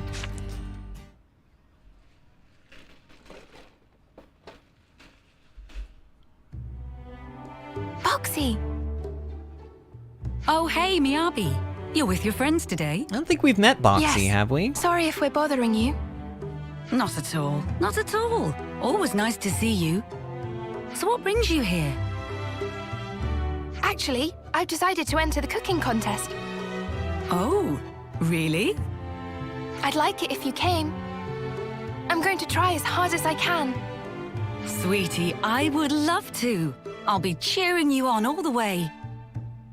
There's one other thing. I have a request, if it's not too much trouble. Tell me, anything I can do to help? Would you mind sharing some of your soy primo sauce? Your homemade recipe? My sauce is going to feature. This just keeps getting better and better. As long as we give her Please, credit. take as much as you need. We need to give her credit. You don't just take her secret recipe and use it in your dish and not give her credit. But if by any chance you run out, just swing by again. Grammar Police asks, playing the new Pokemon / Splatoon? Pokemon, 1000% yes. We're gonna be probably playing... Okay, I still need to see, the exclusives. I need to see more than just the box legendaries and stuff like that. I need to see which Pokemon are exclusive to each edition, but I'm leaning towards wanting to play Scarlet. I buy both of them, but the one that we would play on the channel would be the one that I play first, and I'm thinking that might be Scarlet. But then again, Violet might have like some amazing Pokemon in it that I'm gonna want bad enough to play that version instead. But they haven't released all the Pokemon yet, so I don't know. So yes, we're playing that. Splatoon, no. I just really am not a big Splatoon fan. I just haven't really ever been able to get into it. I've watched some people do some Let's Plays of it, and it's fun to kind of like watch for like a little bit, but it's sort of, I don't know. In general, and I know Splatoon is not necessarily an FPS game. I know it's a bit different than that, but like, in general, those kind of games I tend to not really love, but I do love Overwatch. Thank you so if much. we're talking about that kind of style of game, like FPS games. You're getting awfully Like, I'm not a worked big up Call of about all Duty this. person, I'm not a big Just Battlefield relax, person, enjoy I'm the not a big, experience. like, modern, you know, any of that. Yes, Mom. Oh, Now what did I just say?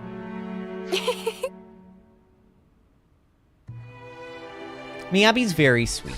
I see some relations have changed. Kayla says, I'm sorry for being quiet just now. Kit was telling me about a crappy vet that put down a kitty that someone paid to get surgery for an abscess. Oh god, like by accident, or they put it down? Why would they put it down? Huh? What? How did? Hey, Okay, did you guys hear I don't know. something? And Kayla says this is going to sound terrible, but I feel more empathy for animals than I do most people. I'm the same way, Kayla. I'm the same way. Oh my god, there's like 2 contain. Okay, don't get distracted by the containers. Well, I was gonna say I'll remember to come back to these containers and get them off stream, but we all know that that's not gonna happen.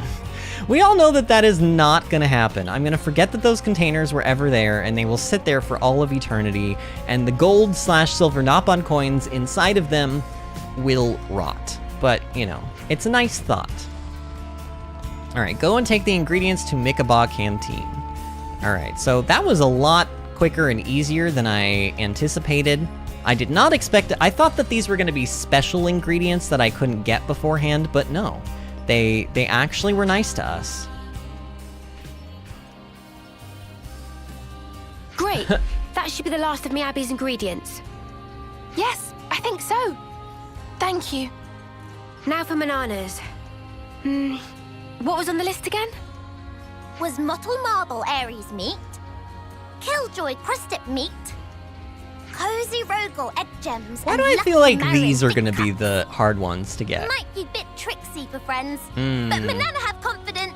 That might be why I feel like these are gonna be the difficult ones. I have to say, I'm getting a Yeah, little we have psyched none for of this. these. Thanks a lot, Manana. Thanks for nothing. Me too. Kayla says, oh god, careful grammar. We kept Vinny away from Pokemon rants for good reason. He is referring to what happens whenever somebody brings up, whenever we get on the topic of Pokemon Sword and Shield. I go crazy and I rant and I rave.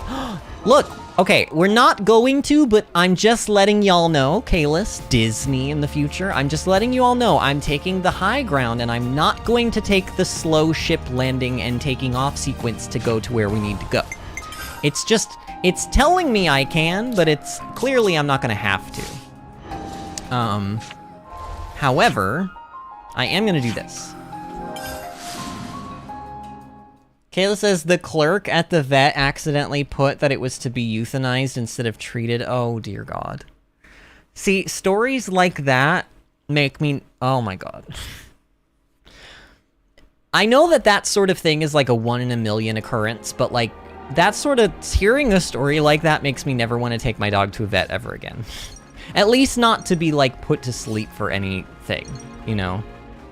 And I don't mean put to sleep, like, That sound. to die. I mean, like, for surgery or, like, tooth cleanings or whatever else they need to do it for. Okay, so what do I do? Oh, wait. So I'm here to get Aries meat? Oh, I killed this one. Wait, this one specifically? All right, let's kill this one specifically. And by the way, my party is gonna be weird. Okay, a lot of you were not here at the start of the stream when I was explaining, but I have a very, very good break topple days burst build that I was using to farm up rank 10 gems. And I have since then, since stream has started, I switched around some classes so that I could do more damage, but in general, my party is not optimized right now. But we are level 99 and these are all way lower levels, so if stuff is weird tonight combat-wise, you will know why. Probably for tomorrow's stream, I'll make sure that we have like a... Well, actually, we're gonna need to switch characters to a real build if we're gonna be doing that super boss tonight. And I do want to do that super boss tonight, so... I don't know, it takes so long. Why do they not let you save builds in this game? They don't let you save builds. And it drives me up the wall, because it takes so long to switch your party around. Sometimes you just need to switch them around to do like an hour's worth of grinding, and then you have to switch them back. And it's just a lot. It's like a lot. That sound. Oh god. I never get used to these things. They're so big and they are so scary looking that I'm just like, wow, that is terrifying. Guys, get ready to fight.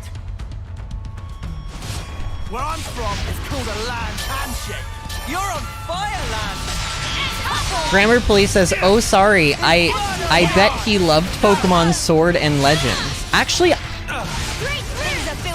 I don't want to say that I loved Pokemon Legends Arceus. I will tell you, Pokemon Legends Arceus has some of the most fun gameplay in any Pokemon game I've ever played. The story, in my opinion, and I know that this is going to be a very divisive thing to say, but the story in Pokemon Legends Arceus, in my opinion, is terrible. Specifically the dialogue, the way the characters are written, the things that they say, it's terrible. The Misfortune Sisters, I know there's a lot of people out there that love them. I think they are the worst written characters I've ever seen. They're basically, the only reason they exist is to be puns. And that's it. And I love, you guys know me. Those of you that have been around, you know me. I love puns. So for me to shun the pun is a big deal. But that is how poorly I think those characters are written. So, and I think a lot of the game suffers from that sort of poorly written character syndrome. I think there's just way too much story that they make you trudge through, and it's not written, like, it's not Xenoblade standard. If it were Xenoblade standard in quality, then I would love it, but it's not. It's sort of, Pokemon Legends Arceus felt like a 15-year-old wrote it. It's like they played Xenoblade and they wanted to make a similar, like, in-depth story, but for Pokemon, but they were also 15. I don't know. Maybe I just dragged the writers a little bit too much there, but that's how I feel about that. But the gameplay, again, the gameplay, incredible. 10 out of 10 would recommend playing Legends Arceus. Just ignore the story. Just play the game and you'll love it. Sword and Shield I had different issues with, but as Kayla said, I will rant about this for 45 minutes. So I'm going to be brave, and I'm going to take the high ground, and I'm going to move away from the topic, because I will seriously rant about Sword and Shield for like 45 minutes. And you know what? If you want to see me rant about Sword and Shield for 45 minutes, like, I don't remember exactly which streams we talked about them in, but you can find them. They're there. The rants are there for all of eternity. Watch your footing, guys. Immortalized on YouTube. Grammar Police says, I wouldn't say terrible, but I see what you mean. I also hate how the main character never gets to go home. Well, that too. And also, and I also hated the two team leaders. Like, at least for the first half of the story that they were involved in, every other sentence that they spoke that came out of their mouth had the word time or space in it. It was like, I get it! I was like, you love time, and you love space. Both of you need to just frickin', like, buy a hotel room, shack up together, and have a big old time and space love party. And make lots of time and space love children. Oh, man. Oh, see what you've done? Do you see what you've done? You've done this. I can't believe you've done this. Like, I don't know. I can't with those characters. I can't with them. I just can't do it. I think I've just been spoiled by, like, Xenoblade for far too long. And even Xenoblade has its moment. You know, I call Xenoblade out when I need to call it out. You guys know how I am. I call it out when it needs to be called out, but Xenoblade in comparison is like, oh dear God. I'm just that good. Noah just lived with like a sliver of health. Watch your footing, guys. I don't even know, like, honestly, what just happened to me? Did I lose the battle? Did the item that I needed to get, is that it? The yellow thing? Oh no, that's just an accessory. Is it on the ground? Oh, it's on the ground. Okay, hey, look, we got it. We got it. And I don't even think we had to kill all the enemies either. Score! Kayla says, see, Grammar? This is why! And Grammar says, I think it's pretty funny. Well, I'm glad somebody does, because every time I have to talk about Sword and Shield, or about the Misfortune Sisters, or about Mr. Time and Mrs. Space, I want to jump off, like, you see that waterfall over there? Actually, you see the waterfall above, well, which one's, okay, the bottom waterfall is taller. Do you see how tall that is? I would need to jump off a waterfall 5 times the size of that one to kill myself enough to get rid of the bad thoughts about Mr. Time and Miss Space and the Misfortune Sisters and Pokemon Sword and Shield. So thank you. Thank you for making me relive these childhood traumas. Childhood traumas, I say, as if we didn't just play Legends Arceus like 3 months ago on the channel. What am I doing now? I have all 4 oh no, I have 3 ingredients. Okay, we need Marin Thick Cuts. Not thin cuts, but the thick ones. They have to be thick with 2 C's. I guess I can go from here. I don't know. Sort of looks like I should be able to. Also, very graceful landing, Noah. How is Noah's back not broken right now? I feel like every vertebra in his entire spine should just be completely shattered at this moment. In this sand. Got to make sure I don't fall over. Oh, well, you know what? I was gonna say, like, oh no, we're gonna have to go through the cave or whatever, but look, we can just go right up the sand. I don't, like, you don't have to have Teach to be able to do this quest, I don't think, so. I imagine you'd have to go around some other way, but we going up the short way. Oh look, there it is. Whoop, there it is. Hey, I don't know, this quest is not, if this is all that's to this quest, then we've had worse quests than this. I mean, I will say, I don't care particularly much about what's happening in the quest. Like, I like Miyabi enough, she's nice. I have no issue with Miyabi, but, I mean, this isn't the most revolutionary quest, is it? I don't know, maybe it'll get better. Let's give it some time. You know, sometimes you just gotta let it, like, ferment a little bit. Oh, okay, see. Oh, wow, I was gonna say, oh no. We pulled the Roppel that I didn't want to pull, but actually I just like, one-shot it.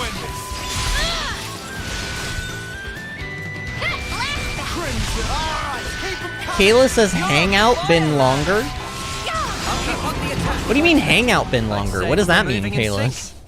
Hangout been longer. Hangout been longer. Wait, are you talking about since we played Pokemon Legends Arceus? We played Pokemon Legends Arceus, like, I thought 3 months ago. Grammar Play says, last thing, there was a new Pokemon... Oh, last thing, there was a new Pokemon Violet... I should write this all down. There's a new Pokemon Scarlet Violet trailer today? What? Okay, look. I don't have time to sit here and watch the trailer, but I'm going to Cerebi.net just to see... Because, like, obviously there's gonna be new Pokemon, right? I just want to see the Pokemon. I want to see him. Oh my god, there's a crab, and he looks... He looks... Honestly, I see a lot of myself in this crab. He seems very anxious. His name is Cloth. He's the ambush Pokemon.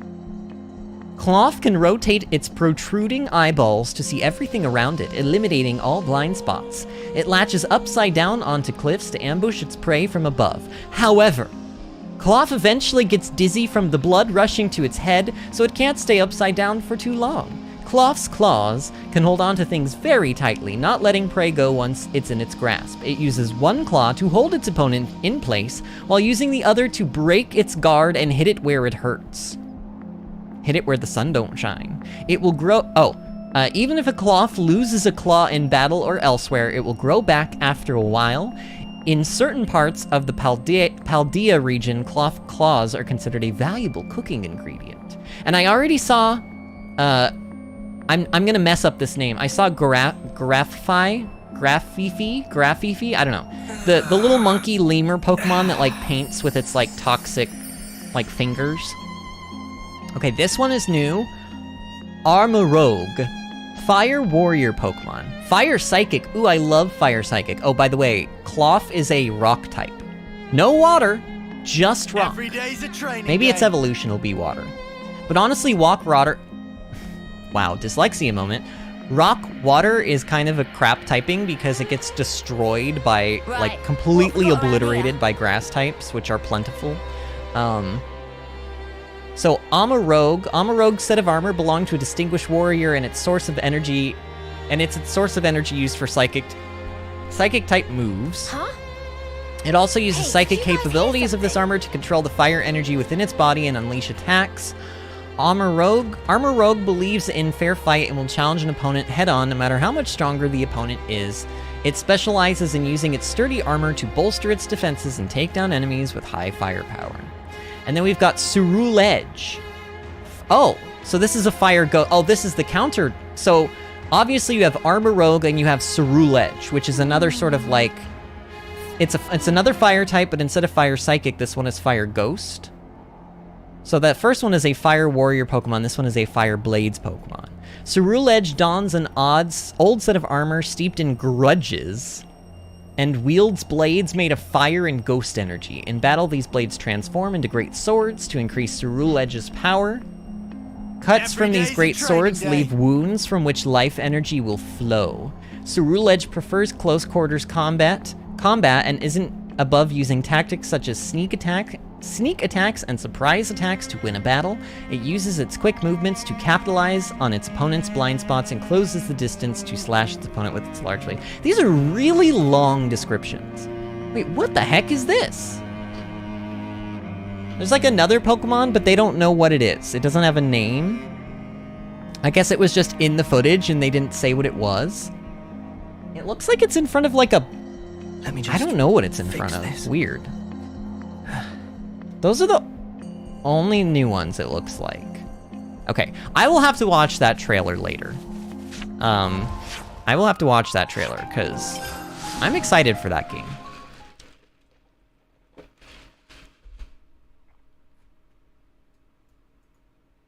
What is my... Oh, there we go. My live chat was, like, stuck. And I couldn't get it to, like, go down to the most recent comment. Kalis says... That's making me Actually, hungry. that whole sentence is broken. Disregard, please. Please, pretty please, with the cherry on top. Grammar says, you didn't know? There's even a new Pokemon that looks like a Xenoblade 3 character. The Xenoblade fan base been talking about it all day. Oh, have they? Wait, is that... Are you talking about the two, like... The two Pokemon that I was just talking about? Or that I just read about? Cerule Edge and Armor Rogue. They're pretty cool looking. Although I will tell you, I was a little more excited about the crab Pokemon, just because it looks very frenetic. It looks like it's having a day, and honestly, I just can relate. That's all of the ingredients for the both of them. Tippy-toppy job! Ooh. Got everything you need. You guys hear me now? when I pop my neck on Then stream? I think it's about time to start the Because I can contest. hear it. Is everyone ready? Am I ready? Yeah, I guess so. I better not have to actually do anything with this. Please don't make me cook food. I would just like to watch the characters Looks like cook both food. the chefs and the judges are ready. Well, ladies and gents, it's time to start another annual cook-off. Oh, And God. who else to narrate the events as they unfold but the city's #1 charmer? Just kidding, it's me, Travis, your ever-affable Lost Numbers Lieutenant. Let's start by introducing our expert panel of judges. The lucky four adjudicators for this year's incredible turnout Oh, God, are... Gondor's one of them. Drum roll, please. Is that Gondor! QBB? You've been begging to be a judge for ages now. Looks like it's your lucky day. Oi! Don't you bloody patronize me. You'll be laughing on the other side of your face if you're not careful. Moving swiftly on. You fancy yourself an avid foodie? Well, let's see how you measure up to the wise and erudite well. Next up, a lover of music and all things lyrical, it's Mr. Boomer. He's got a refined palate for music and food, and I'm sure he's about to give us a piece of his mind. Okay, Boomer, okay. Last I'm but sure not he will. least, we have our youngest judge on record. Introducing San. Far as I can tell, he just plain enjoys food. He'll eat whatever you can throw at him. Great, so this kid probably could eat cat poop and love it, and Give me all your food. should not be We judging a want you food four contest. to judge the meals on their own merits as honestly as possible. Now, let's introduce our chefs. First up's our Lost Numbers ace cook, Nisik. So, how you feeling? Think you've got the potential to be numero uno?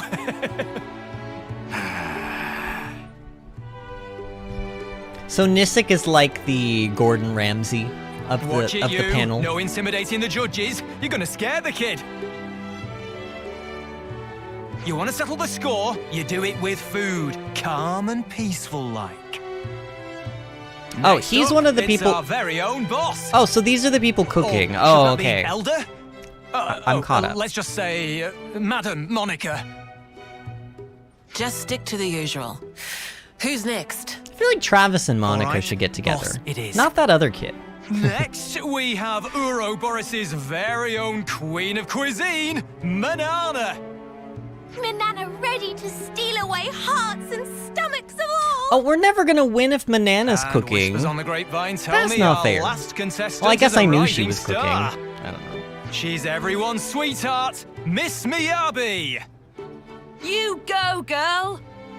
Honestly, if Miyabi wins instead of Manana, then like the entire reason Manana like has And existed those are in our this game 4 is entrants for today. Shall we get started?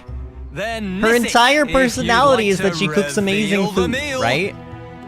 And that's not my. That is not. Those are not like my words being injected into her Feast your character. That's eyes literally the on way they've this. written her. So cool! Well, well, well! I do love a good lobster. Applying heat causes emergence of emerald green undertones. Shell gradually turns loose as it shine with beryl glaze. Behold, the jade lobster! Is this thing edible? Yeah. Honestly, it looks cool, but like, would you trust your food if it this were is pretty green like that? tasty. I don't know. Juicy. Then again, I'm pretty sure when I was a kid, I ate Contrary like to expectation, that like green colored taste, ketchup that pop, they and sold lock for like inside mouth. a little bit. You guys Big remember that? Or maybe it was bang of purple. umami fill It was entire purple. Taste buds. Purple colored ketchup. Ew, ew, Boomer, stop eating. Ew, stop making those sounds. No, ew, they're in my ears. Oh God. Ew, he's smacking his lips. No. This? I Don't get do it. Don't do it again. Maybe Nisik would be kind enough to assist. I beg your pardon? He was smacking his lips Let's check in my in with our ears. next culinary Both of them. combatant. It's our very own boss. I'll find a chink in your armor. My dish is the Monokari Special. The Oh, come monokari. on! The monokari. Oh, it's got tasty sausages in it. Oh, Lance is gonna love that. Well, only heard rumors, but Monokari said to be legendary. Oh, Lance is gonna be meal among all lost over this numbers. one. I'll have me some of that. I bet you will, Jansen. I bet you will. Ugh. Damn you, bitch queen. You got the spiciness spot on. Oh man. Please, no. Oh no! Ew! These vegetables, flavor normally I distinctive, hate it. yet subtly veiled here, and spiciness perfectly compensate. But despite this, single plate appear positively heaped with nutrition. Is dish spice renowned, or something deeper? Ugh! It's making my tongue all prickly. Well, yeah. Oops. Guess the kids' taste buds weren't quite prepared for that just yet. Funny. Everyone normally loves the stuff. Did I add too much Lucky Spice? So Monica's gonna lose just because this I'm little sure kid your didn't bellies like are her dish. gradually getting rounder, but there's plenty more where that came from. The next contender is Manana. Finally! Time for big moment! Delicious dish of manana is... secret recipe of Nopon, passed down in greatest of stealthy, or rather, little spin on traditional version. Doodle noodles! Oh my Manana God. style. Prepare for taste beyond taste! Yeah, that looks That delicious. looks yummy. This is gonna be awesome. Kayla says, geez, gonna that's be like a listening to banger." a boomer have sex. Here's Ugh. a well might form Well, small pool. It's just, it's not a sound I want to hear in my ears, you know what I mean? Recipe of legend. Does Riku's afro look especially tall in that shot? Ew. They knew exactly what they were doing with this. Ew. I don't know why. I'm like turning my head as though that's gonna make me not hear it anymore. But Give it's me more of it's this just in meat. my ear. More! Well, never dream of chance to eat perfect doodle noodles. Kalis, in I actually lifetime. sort of, in this moment, I Taste wish my ears were impacted beyond like yours so compare. that I didn't hear that as Such level of closely as I did. extravagant. Well, well could well. My ears are rocket in the squeaky skies clean. I can hear above. everything. How the crap is this so good? I don't know what to say. I have high definition ear radio, like, I don't know. Oh, the I can hear competition's things in fierce, high but definition. We've got one more dish lined up for you all. Take it away, Miyabi. All right, what is this gonna be? Okay. Here's the meal I'll be presenting today. Very simple but beautiful. It doesn't look very special. I bet you it tastes I good though. guess, when you put it alongside the others, yeah. But it clearly made with love. Preparation of dish reflect nature of chef. And this, no exception. Did you just give me the makeup of Dr. Pepper in like chemical format, Kalis? How should I put it? Comforting. So understated, yet so palatable. Hard to express in words. Like warmth-filling entire body. I eat this fish all the time, but I don't think it's ever been this tasty before. Gosh, I wonder how she prepared it. I'd love to know. Same. Where do we go and ask her once the contest's over? May, you have the best ideas. Now that looks scrumptious. They look like they're loving the soy primo sauce too. No, Boomer, you must be stopped. Somebody stop this man. He's a menace to society, and he should be locked up for all of eternity. Tastes good.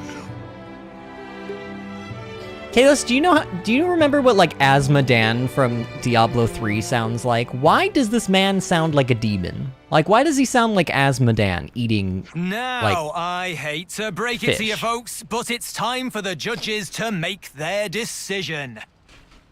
Which of these 4 outstanding meals has satisfied their stomachs? I'm sure you're all on the edge of your seats. The winner of this year's cooking contest is... Miyabi? It has to be Miyabi, right? Has to be. Oh, you're not gonna... Come on, game. Let's stop this nonsense.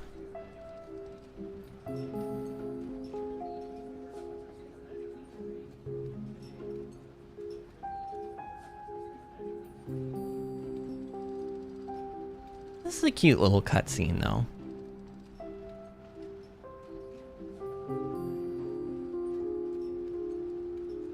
Congratulations, Manana. Oh! Feels good at top.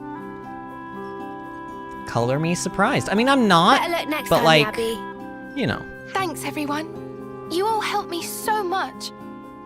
I didn't make first place, but I'm glad everyone got the chance to try my food. Manana was kind enough to raise the idea. Thank you, Manana. Manana raised the idea of her doing the competition and then beat her in To it. miss out on delicious nom-noms of Miyabi. Grammar Police says, why the boomer hate? No hate! No hate. Nisik looks in a right Honestly, mood. my... Actually, maybe Can't let him get away with this, though, can we? my husband is a lot lend you a older hand than me. next So the time. last thing I'm doing is making fun of older generations. I mean, I am. I'm poking fun. But also, Kalis started it. How'd you like the moniker? Actually, I Condor? started it. Kalis went along with it, though. It's Why are Kalis's you fault. asking me? Everyone. Say you always make Pitchfork and The torch name's done, Kalis. Can you come up with something better? You say that every time. I don't see the problem personally. I actually kind of like it. I'm not asking your opinion. I'm saying it's freaking embarrassing. What is she complaining about? I've still got some left, by the way. You want a bowl or not? Don't change the subject. And of course I want a bowl. Oh, the way she said that was so cute. Gondor. Oh, that contest was so much fun. Maximum agree. Plus was big learning experience. Can see Manana need to greatly expand repertoire. Ah. If that's your plan, would you mind teaching me some more about cooking? Mama? Even though Miyabi already plenty good at cooking, Oh, I'm honored that you'd say so.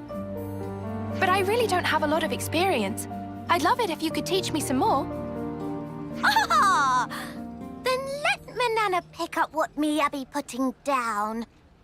Miyabi asking to become apprentice of Manana? That's right. If it's not a problem. No problem! Manana welcome with open wings! Oh, that's wonderful. Thank you, Manana. Ah, before Manana forget. Should snaffle up recipes of Monica and Nisik while still have chance. Oh, good idea. Let's do that. Hey, Miyabi.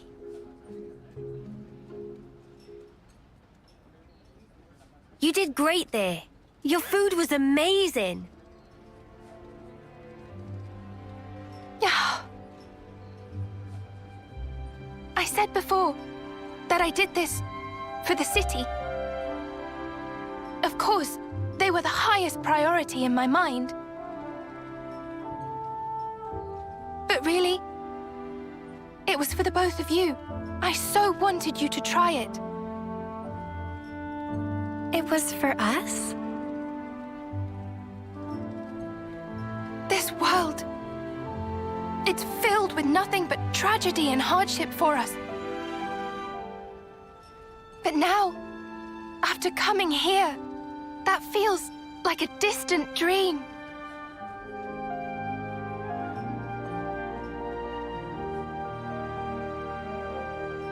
Yeah, that's right. You've always kept my wishes in your heart, haven't you? That's why you brought me here, right? Well, because we're alive. We get and to you said see you wanted to these come sights. along with us, so you know, that reason too. Thank you. No, Miyabi. Thank you.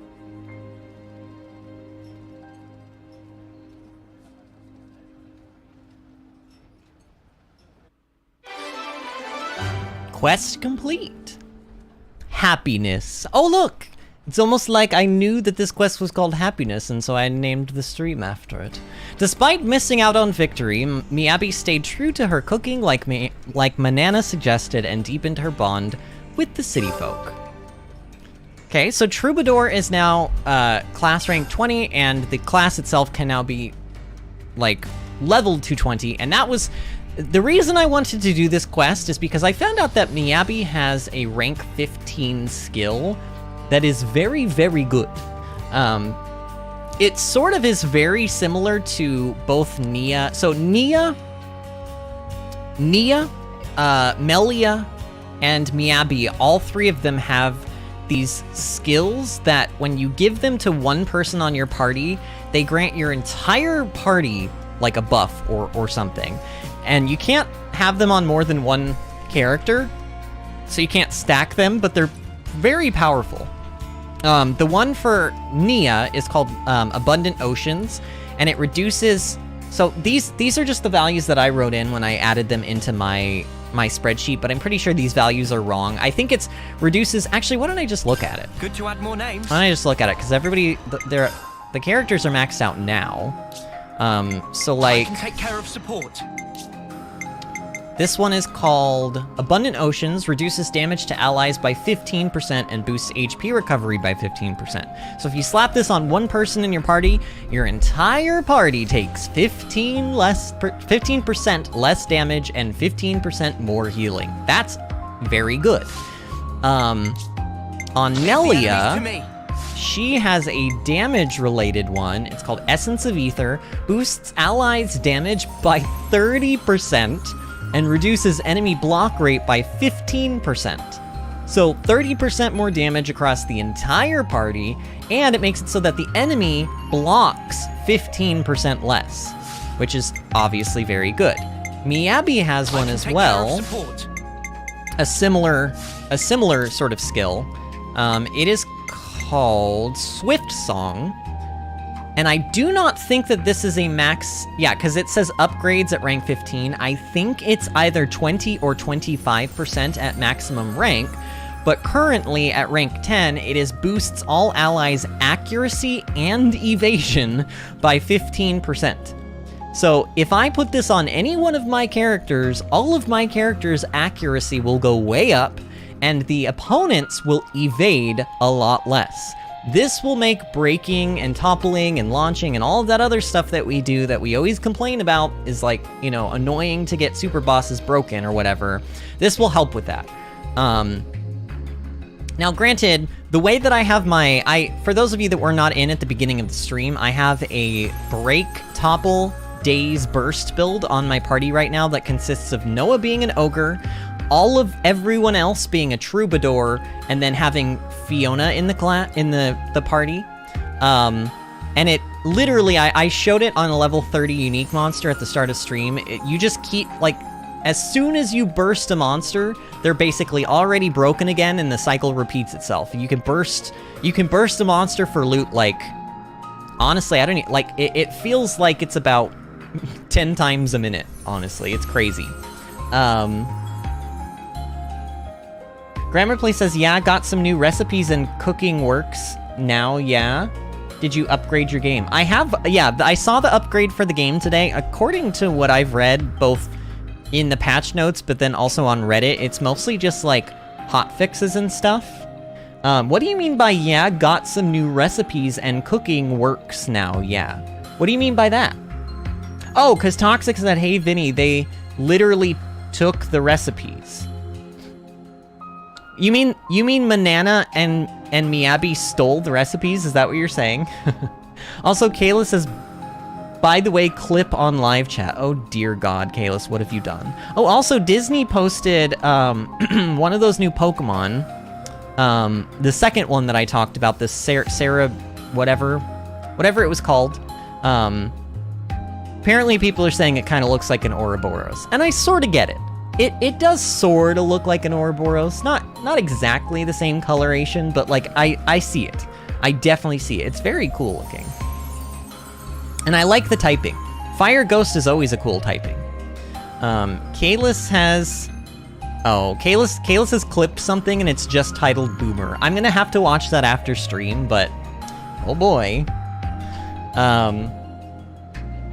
Okay. So let's put Noah back on Seraph. Leave the enemies to me. Oh, Grammar Police says, I have new recipes. Okay. Where's the game leave me off at? Let's see if we can... Let's see what these new recipes are about. Can I cook here? I think I can. No, wait, I can't cook at canteens. Oh, we'd have to go to a campfire. Let's go to a campfire.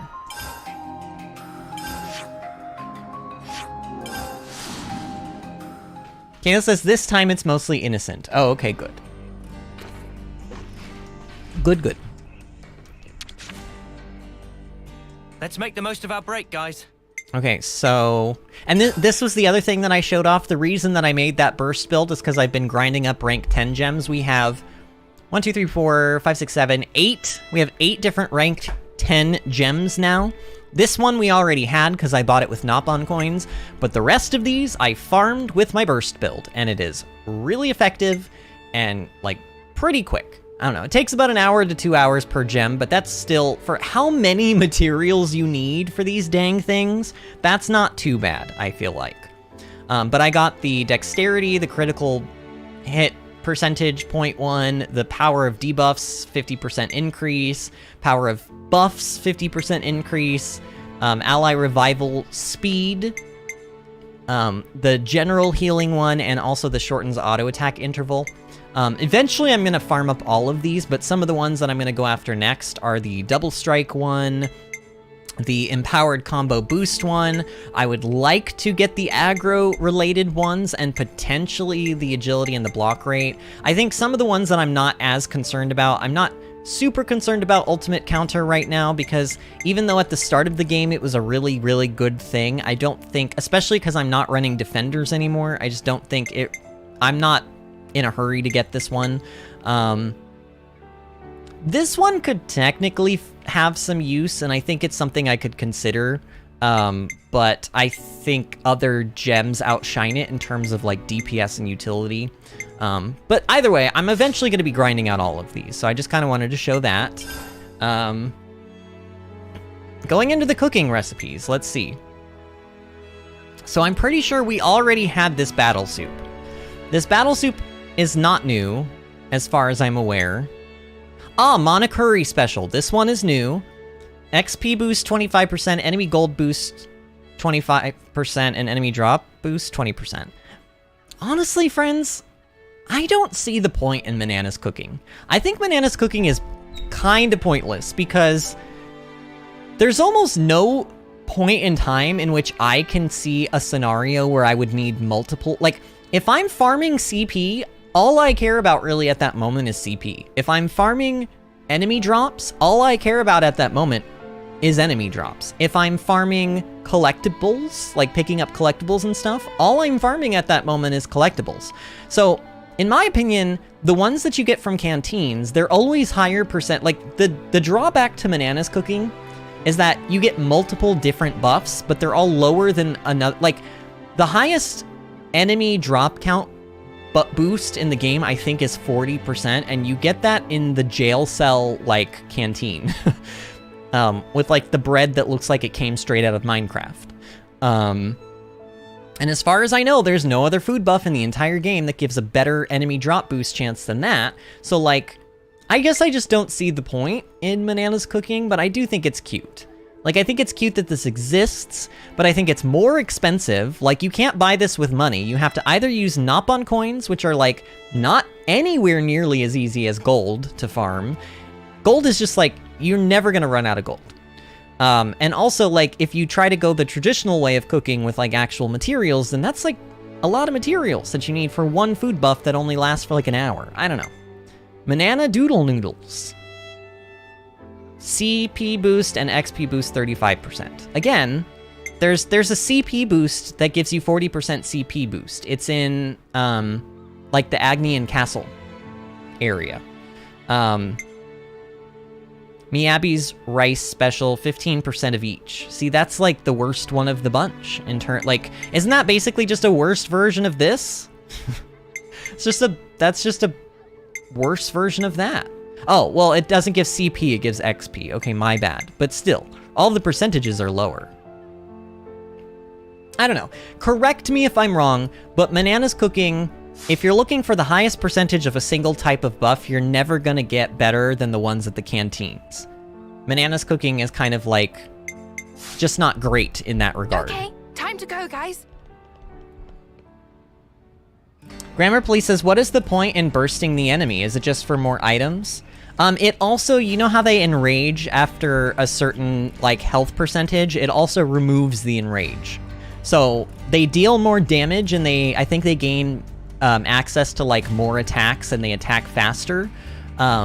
Basically, they just become a lot scarier. If you burst them after they become enraged, then they are no longer enraged. I think it lasts for, like, a little period of time, but if you burst them again, like, you can burst them as many times as you want, and they'll never be enraged again. Here, you know what?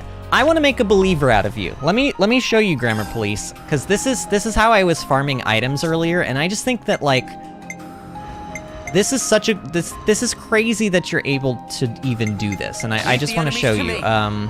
Troubadour. Troubadour.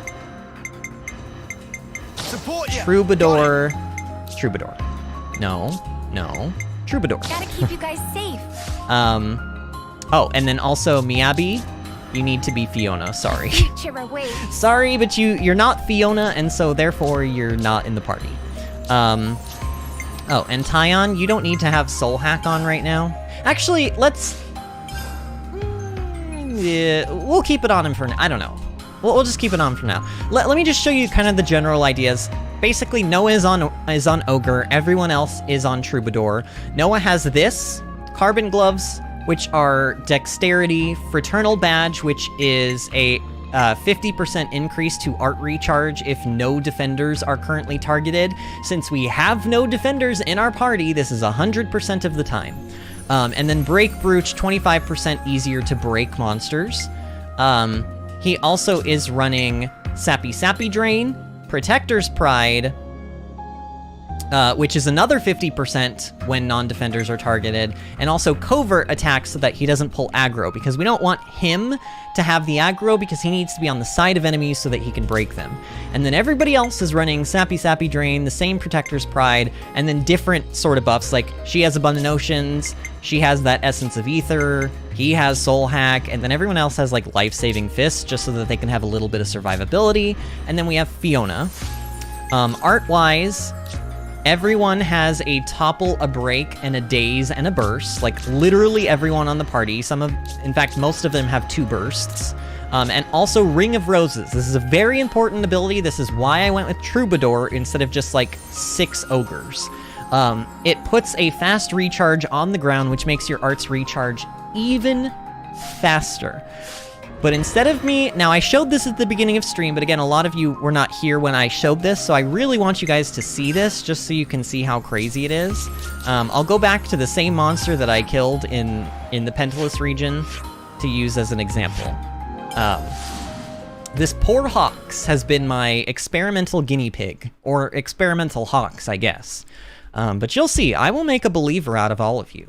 Because the amount of items, like this makes gem grinding for the rank 10 gems so easy. And of course, if I were doing this properly, I would go to the canteen and I would get the enemy drop boost increase beforehand, but I've already farmed this monster for all the parts that I need. But I'm just doing this mostly to show you how easy this is. So our arts have to charge up a little bit at first, but once things get going, so we've got a Topple, we've got a Daze, we've got a Burst. We're 8 seconds in, and we've got our first Burst. I didn't even have to break the enemy there. I tried, but they got to it before me. Sometimes using Daze can help, because it seems like their dazes like happen a little bit. What is that, burst number 2 or burst number 3? I think that was 2. We're about to have burst number 3. So there's burst number 3. We're getting more items. I mean, this is far and away the best way to farm for items. If you time things out, like basically if you break with Noah and you immediately hit your daze, typically they will topple it. Like watch, I'll see if I can show it off. There. It instantly happened. We went from break to topple to daze in like a second flat basically. I mean, this is insane. And if you stand in these circles, you can stand in multiples of these circles. So if I stand right here, you see those 3 arrow up signs? That means my arts are charging that much faster. Like, I'm getting that buff 3 times instead of just once.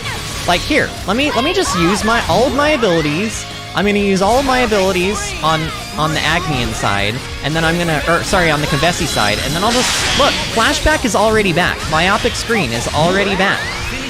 Shield Bash is coming back very quickly. Look at that. I think Shield Bash has like a 20-second long recharge, and it just charged in like 5 seconds. It's just hilarious to me how... And I don't even have to do anything. This is another thing I showed off. Watch this. No hands. Look, Ma. No hands. My entire party will do this for me. They got the daze just in time. They got the burst. They just got the break. They got the topple. Like, I don't have to do anything. The only reason I even need to, like, touch my controller right now is just to pick up the items if I want them. Which, of course, if I'm doing this, I want them.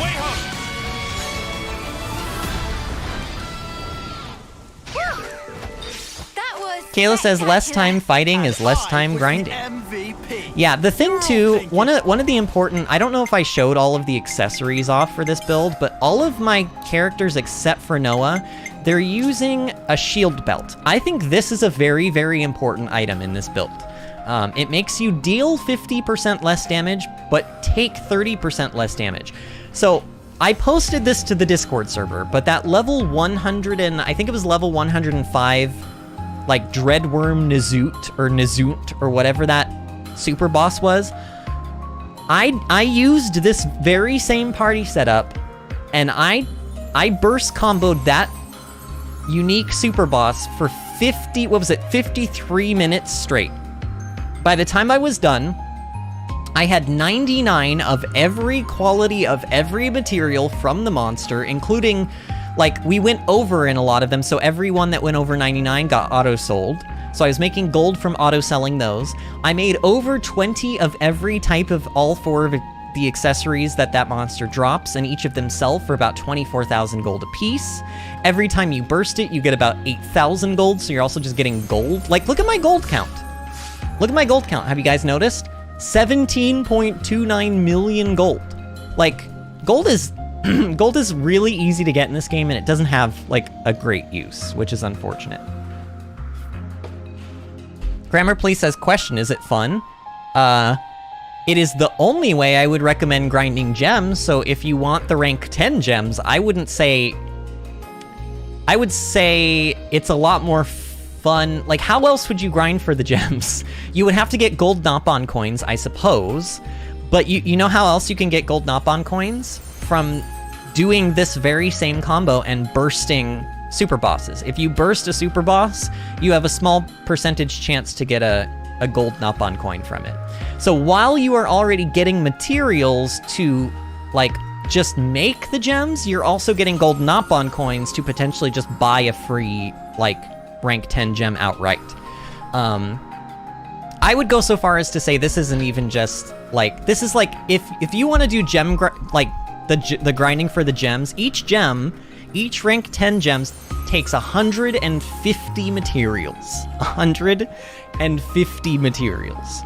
From 5 different monsters, 30 of each, and they're all fairly rare. There's like 3 purples, there's usually like 3 or 4 purples, and then like a yellow and a white. And they're from all different types of monsters. So if you want to retain your sanity in any way, shape, or form, I would say make this build and then watch YouTube on your second monitor or like on your phone or something else, some other device, and just kind of like chill and AFK and occasionally pick up items. Because otherwise, you're probably not going to be able to farm those rank 10 gems. Not in any, like, it would take you probably 10 hours. This way, it takes you about an hour, sometimes 2, depending on, like, some of the lower level unique monsters that you have to kill for some of these parts, they have a really horrendous drop rate, even when you're bursting. For those particular ones, it takes a little bit longer, but for like all of the higher level monsters that you can farm in this way to get the items from them, it's super quick. It's about an hour per gem. Okay, so now that we've done that, we're 2 hours and 23 minutes into the stream. I don't know if we're gonna get that Colony 11 quest done today. I don't know if I want to go quite a full 4 hours tonight. So what we're gonna do is we're gonna go fight that super boss. So what I'm going to do is I'm going to try my hardest to create some semblance of build that makes sense. Like, okay, here's what I'll do. We're gonna put Tyon on Seraph. I'll take the offensive then. And we're gonna put, maybe I should put, okay. I'll knock him down. Do I want to have 4 DPS or 3 DPS and 4 healers? I can have, like, I'm not having a defender. I'm gonna try to beat this super boss without having a defender, because I still think that this not having a defender thing is the way to go. I don't know, 2 healers might be a little risky. 2 healers might, let's keep Lance. Let's just go with 3 DPS. I don't think I'm gonna need much more than 3 DPS here. However, I do want to make sure that all of my... I learned a little bit about how damage is calculated. I don't know. This is all gonna be interesting and new to me. Attack. Honestly, maybe I'll just go... Okay, there's an accessory that increases bleed damage done to enemies, and if you use it in conjunction with this gem right here, Swelling Scourge, which boosts the power of debuffs applied to enemies, it does, like, incredible amounts of damage. So using Hidden Thorn, which I've already been using, is even better if you have this gem. I'm just kind of wondering if I want to get rid of the dexterity. And you know what? Maybe even with Noah doesn't have to be on Seraph. I think Noah should still be on Ogre here.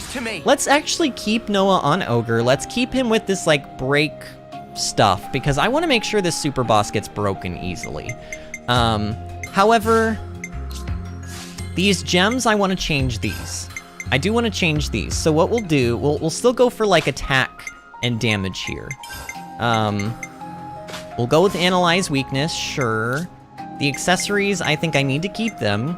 Fraternal Badge, okay, I just want to make sure Fraternal Badge is on everybody. If it's not on them, then they need to have it. It's crucial that they have this. This is a build-defining item. If you don't have this, you're just gonna have a bad time. Without a tank, I mean. Everyone needs a ceramic belt. Well, okay, what do you have? Shield belt? I could use this. You know what? These guys don't need to be the ones doing damage. The healers? So the healers can... Okay, but Gust Bracelet, we could change that to something else. We could change that one. But maybe... I don't know. Also, I could run another Signifer if I wanted to, instead of 3 Troubadours, but I think 3 Troubadours is okay. It's just, what could I use in place of this? I could just make my... You know what? My healers don't need to do damage. I don't know. Let's just... I know that this works. I want to try to go with it.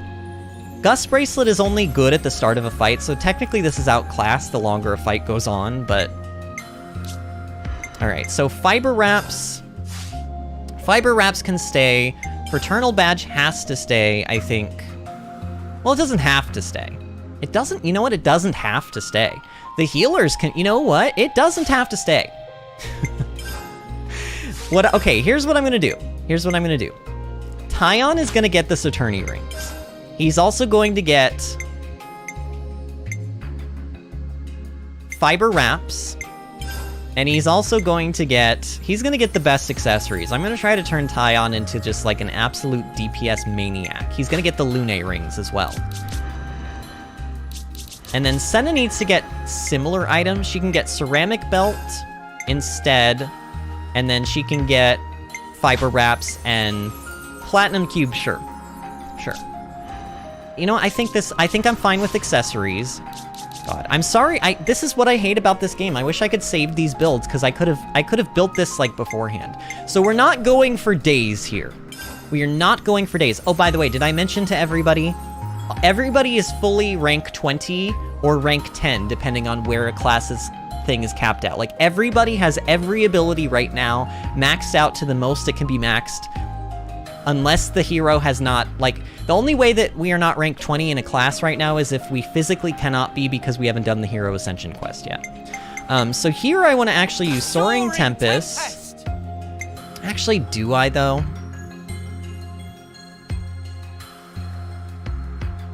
Yeah, I do. I do. These look okay. Those can stay that way. Anything that is burst needs to be something else, because we do not want burst and we do not want days. Let's just put Twin Moons in the place of that. Let's go with Pressure Drop. Oops, go back. And then Myopic Screen needs to also be, like, probably Soaring Tempest. Soaring Tempest! Okay, so Soaring Tempest for everybody. Soaring Tempest! Twin Moons. Pressure Drop. I know that there are better builds, but I'm just kind of doing this dirty right now because I don't want to be... I don't want to be dealing with this forever. He has a Break, a Topple, and a Launch. Hidden Thorn, Inferno Dance. Those look like good abilities to me to be on the bottom.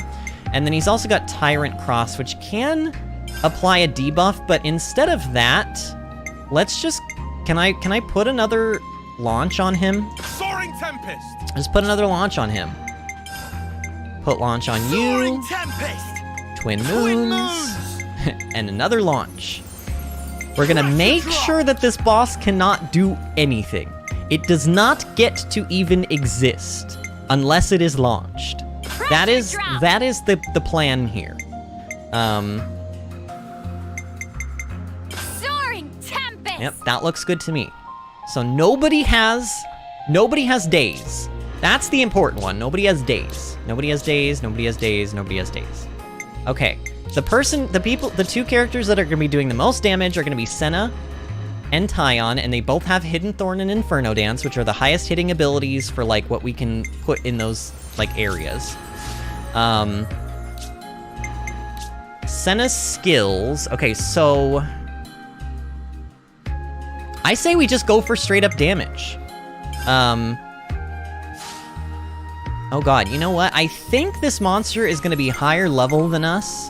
So a really good ability to use here is Maniac. Boost damage dealt when attacking higher level enemies by 50%. So we've got that, we've got Ultimate Kigong, and we've got Fighting Prowess. Look at her attack power. That's nutty. Taion needs to have those same abilities. We're not doing Protector's Pride because these characters don't need to do a lot of damage outside of the chain attack that we're trying to get ourselves into. I hope this works. This may not work. I'm just letting you guys know, but I'm hoping this does. Okay, our healers, on the other hand, they need to have Protector's Pride. They need to have, I guess they can have Sappy Drain. Yeah, they can have Sappy Drain. And then she's got the Essence of Ether thing, right? And then Life-Saving Fists. What could I put instead of Life-Saving Fists, though? Juices aggro generated from healing arts. Field effect duration. This could be good, but no, this is not going to be good because they get their arts so much that, like, Ring of Roses just comes immediately back even before it ends. Boost damage dealt by ether arts. There's, like, evades. We could have them do more damage if I wanted them to. We can also have their talent art gauges filled at the start of the fight, but I don't think that... No, extends duration of buff effects. I could also put one of these guys on Signifer, which could potentially be really good, too, in and of itself. But you know what? Let's just put the launch on them. I think that the healing that they will do to themselves, it would be okay. But the idea is that we're gonna be going into this chain attack as quickly as we possibly can. That's the idea behind this, I think. So let's just go with Universal Annihilation. He doesn't need covert attack, I don't think. So let's also go with as many damage dealing things on Noah. He doesn't even need, well, Protector's Pride. You know what, let's keep this stuff on Noah. Let's keep that stuff on Noah. Grammar Police says, wow, thanks, that's very interesting. I'll try it later, and I'm off. Night, everyone. You have a wonderful night, Grammar Police. It was amazing seeing you tonight, and I will hopefully see you tomorrow, friend. Kayla says, good night, Grammar. Okay. I mean, I don't know. I think this is okay. The idea is we don't want Noah to die either. So, like, if one of the DPS is gonna die, it needs to be Taion or Senna. Okay, so we've done accessories, we've done skills, arts are done as well, we just need to do gems. Those look okay.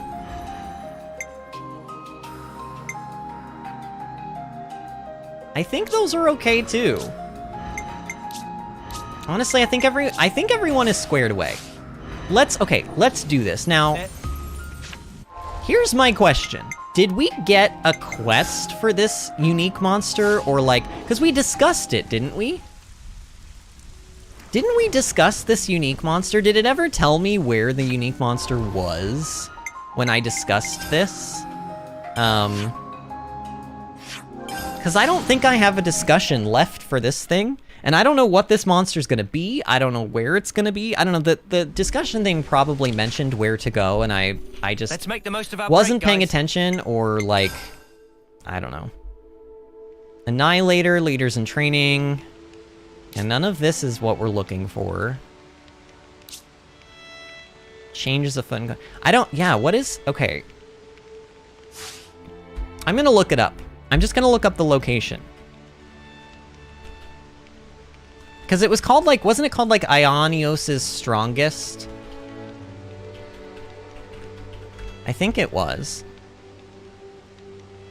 Aionios' Strongest, blah, blah, blah. Okay, so the monster we are looking for, once all other members of Aionios' Strongest have been beaten in Xenoblade Chronicles 3 and the conversation topic has been cleared, get ready for your toughest fight yet.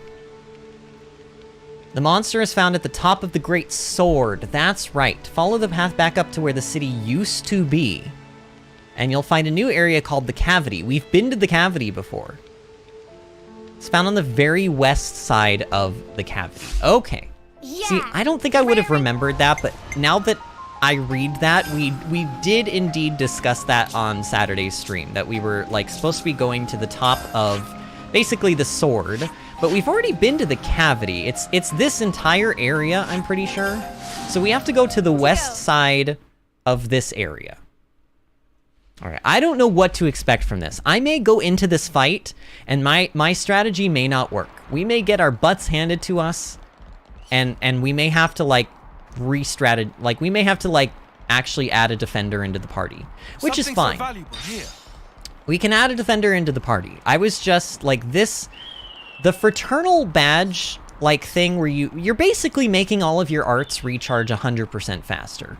That, in and of itself, is just bonkers. But then, adding Ring of Roses on top of it and making them recharge even faster than that, it's just...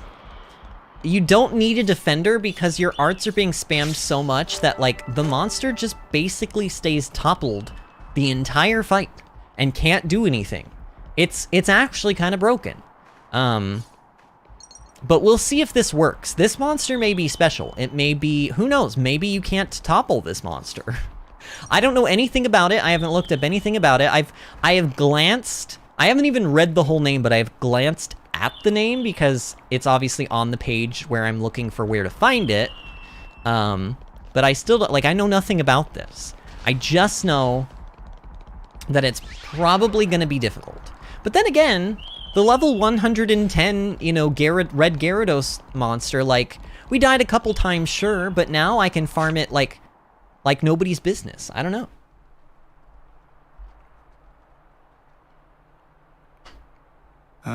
Is this really the right place? Looks empty to me. It was just a rumor. No big deal if it's false. No. Note the silence. It's unnaturally quiet. Huh? Oh, pretty.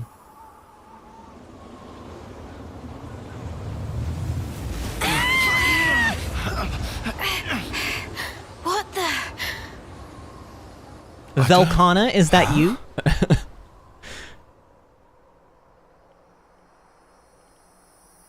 Uh-oh. I know these are pretty, but they're gonna be scary now, aren't they? No, they're gonna be scary. How are they gonna make these pretty sparkles scary? Sparks! What's going on? Oh, can't even. Can't even what? Lance, behind you. Huh? Excuse me? Oh no, wait, is this Blue Eyes White Dragon? Are we fighting a dragon? What is this thing? Oh. Oh! Oh, that are... Ooh. I really want to... Okay, give me like a good full view of this, please. I don't think it's gonna let us go. We just waltzed straight into its den. Stay frosty, guys! Stay frosty. A little bit hard not to in this place, Noah. Oh my god, okay. Wait, it's a giant peacock dragon. Honestly, I'm into it. Seraphic Seratina, level 120. Okay then. Oh my god, Mio just got one shot. Okay, I need to break this thing, like now. Oh no, it turned! Oh, but you know what? I got it off anyway. Oh, amazing. Oh, look at this, friends. Oh, get long. Oh, wait, why? Why did everybody just die there? Okay, can you guys res, please? Okay, I need to make sure that I get this break. Okay, we got the break. We got the topple. We got another launch. We're basically just building up. We're basically just building up for a chain attack here. Oh, I should be using this buff. Go, go, go. Okay, we got it. We got it. Launch time again. Oh, I just realized I still have Demise Thrust on Noah. That's quite unfortunate. But honestly, this is going very well so far. This is exactly what I was hoping would happen. Okay, I did not get that break though. Oh no, this is no longer going well. Oh, this is no longer going well. Stop doing that. Stop doing that. Okay, I'm just gonna go for it. Honestly, why not? Why not just go for it? Oh, don't give me Fiona first. If I don't get offered Fiona again, I'm gonna be so angry. If usually when it offers me Fiona first, if I don't take her, I get screwed over and I never get her back again.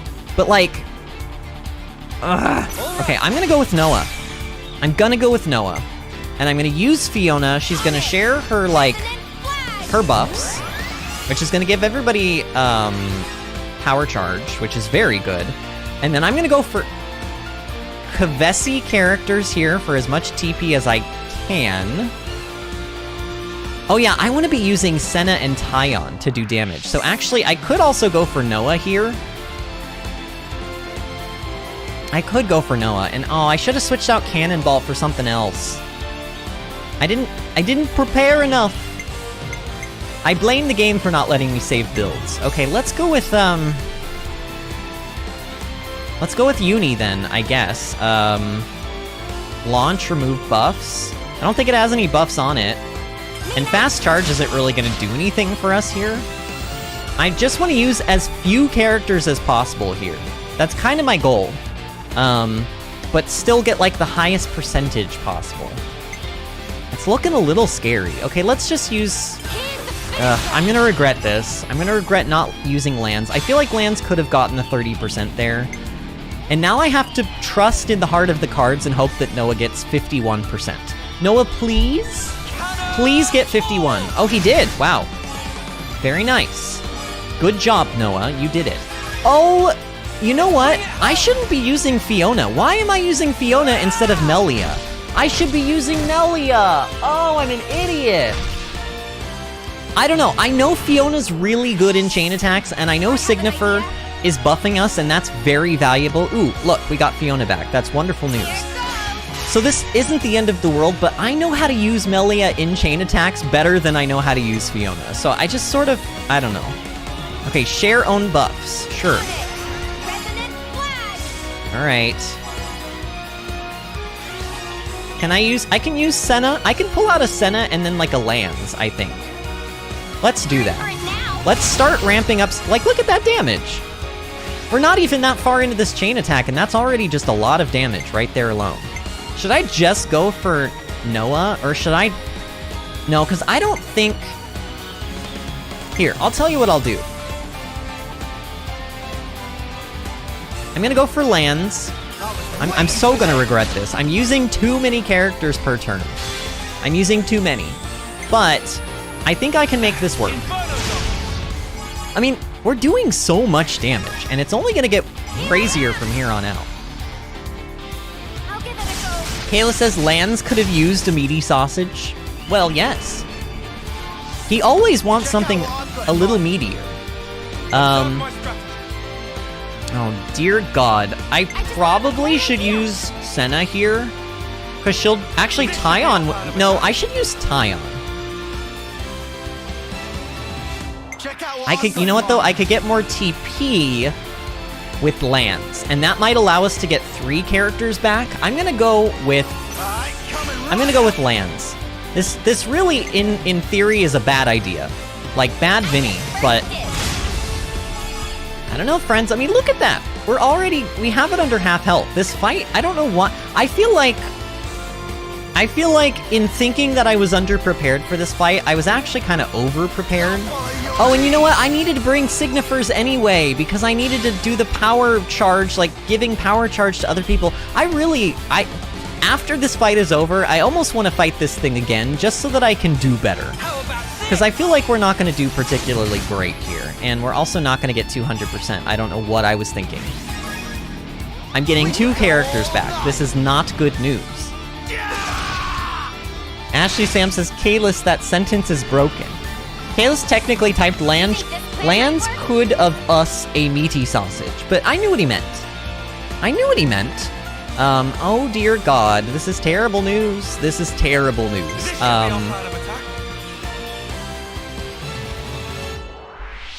should be our plan of attack. I think I kind of have to use Mio here. I could use Senna. Actually, I could use Senna as well. Yeah. I think it works out about the same either way. It just is going to change whose Ouroboros we get at the end of all of this. We have to use Fiona last. Please? I need the 2 of these characters to get me 100%. Oh dear God. Fiona, please? Please get an extra 10 TP extra. That's all I want. Just 10. That's it, just 10.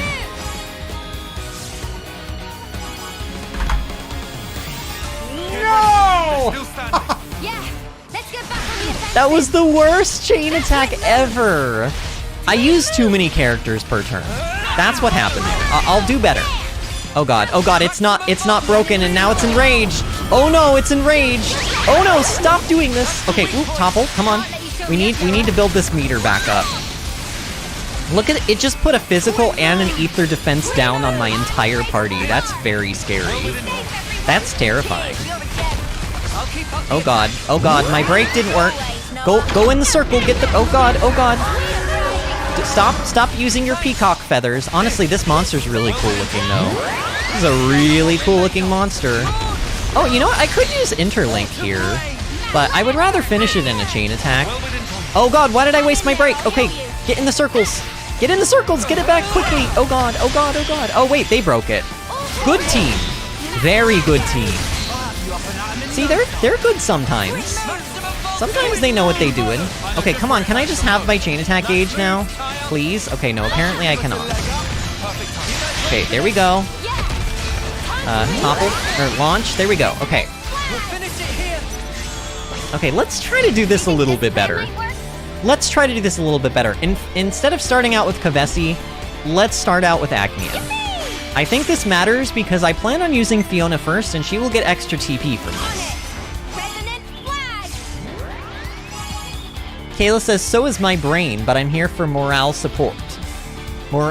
Technically, Kayla said Morales support, like somebody's last name of, like, Morales, but I get it. Oh dear. Alright, you know what, Mio? I need you to give me lots of TP. Lots of it, please. Hey, Mio, that's not... Alright, whatever. Uni. Tyon will be sure to get us over 150, though, which I suppose is nice. I just need to get Tyon... I need to get either Tyon or Fiona back, or both of them, preferably, would be nice. Both of them would be amazing. Tyon and Fiona, please? Can I have both of them back? Kayla says, it's a pig, lizard, peacock, chicken, avocado. Yes! Accurate assessment, Kalis. I agree, I concur. Oh my god, I actually got Fiona and Tyon back. Really? You're gonna be nice to me today, game. I'm shooketh. I am shooketh to my core. Do I want to use Pinion Primed? I don't know, I don't really have opinion on this. Let's use Brave Assault. Because bypassing defense is very good too. Sure. Okay, Fiona's gonna go first. We're gonna keep increasing our overall TP levels every time she gets to come back, which is nice. And I'm probably gonna actually... You know what I'm gonna do? Yeah. I'm gonna use... Oh. Noah has potential to go over here. If he goes over, I'm not gonna be a particularly happy camper here. Noah, please don't go over. Oh, do I trust you? Do I trust you, Noah? I don't know. I'm going for it. Please don't go over. Please don't go over. Stop it, stop it! Oh my god! Noah! You like, what the heck, Noah? Why are you trying to give me heart attacks? What is wrong with you? Alright, we're finishing with Tyon, obviously. The monster is officially dead, but now we must... What? Okay, I guess it makes sense that we didn't hit 200 because Tyon is not Kavesi, so he didn't gain bonus TP from that, because it wasn't an Agnian order, but still. Oh, we got both of them back, though. That's quite nice. And now we can use Fiona. I think what I actually want to do here is I want to... Ooh, though. Oh, I don't know about this. Okay, let's go with Senna. I'm hoping... Oh, God, there's no way. There's no way I'm gonna get... I may have to use Tyon just to guarantee that I'll go over 150 here. But I was... Well, I would probably go over 150 with Noah, but let's just be absolutely sure. Let's just be absolutely sure that we'll go over. And then we still have Noah for next turn, so we'll guarantee that at least next turn will get completed. This is going to be a slightly better chain attack than the previous one, but not by much. This should be our plan of attack. Not by much. Tyon? Yeah. I'll make this one. Tyon, it is your turn. Senna. And then Uni. And then Noah. And we should get 2 characters back, and that, unless we get 2 healers back, oh god, famous last words, every time I say that I always get 2 healers back, but unless we get 2 healers back, we should easily be able to finish this off and then do an Ouroboros order. And it's not going to be the most damage I've ever done in a chain attack, but it will be a decent one, I think. Okay, we did not get 2 healers back. We didn't get Tyon back, which is awful, but we did get Senna, so that's fine. It's better than getting Noah back, honestly, because Senna will do more damage. Let's go with Lance, because he'll give everybody an attack up buff. I only need to get over 100% here, and if I go with Senna, she'll definitely give me 100%, so I might as well squeeze in the extra lands. You know how I love to squeeze me in an extra lands, you know what I'm saying? But, like, in this case, we really can just squeeze him in and not really lose anything, so look, why not do it, you know? Why not squeeze in a little lands? Actually, it's more like squeezing in a big, meaty lands, but, like, who's keeping track? I'm certainly not. You know what we've got to do. Alright, Big Bang Implosion time. Now I can actually use, like, the good characters again. Although I can't use 2 DPS. That's very unfortunate. Well, I'm gonna use Fiona then. I'm gonna use Fiona. On it. President Flag. Okay, so everybody's got an attack up buff. Nobody has power infusion or power charge because I didn't bring extra signifers with me like I usually do when I do. I guess I forgot all of the things that I learned about doing chain attacks when I switched over to this burst build. I don't know. Let's just use all the healers because we can.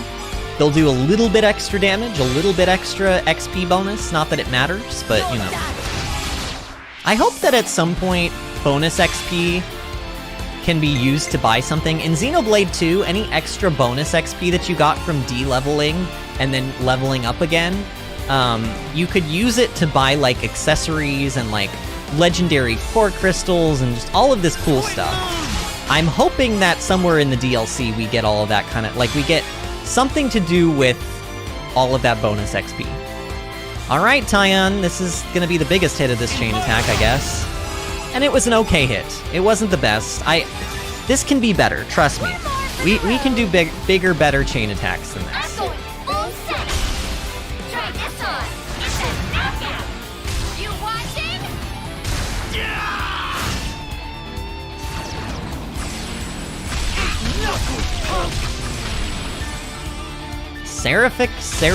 Seratinia? So 23 million, not bad. Not amazing. Oh, we didn't get the Soul Hacker ability because I don't have Soul Hacker on anybody. So Nop on coins, we got an Origin Shard. Did I not get any accessories from that? Maybe I did? Is this what I got? A Knacker Choker? No, that can't be right. That's a really crappy accessory. There's no way this boss drops that. So this boss didn't drop me any accessories. I want to fight this thing one more time. I know we just fought it, but I want to fight it one more time. I want to do this the right way. So the way that I'm planning to achieve this is Uni is gonna go on to Signifer. The question is, do I think the art recharge is better? Like having multiple art recharges, or do I think...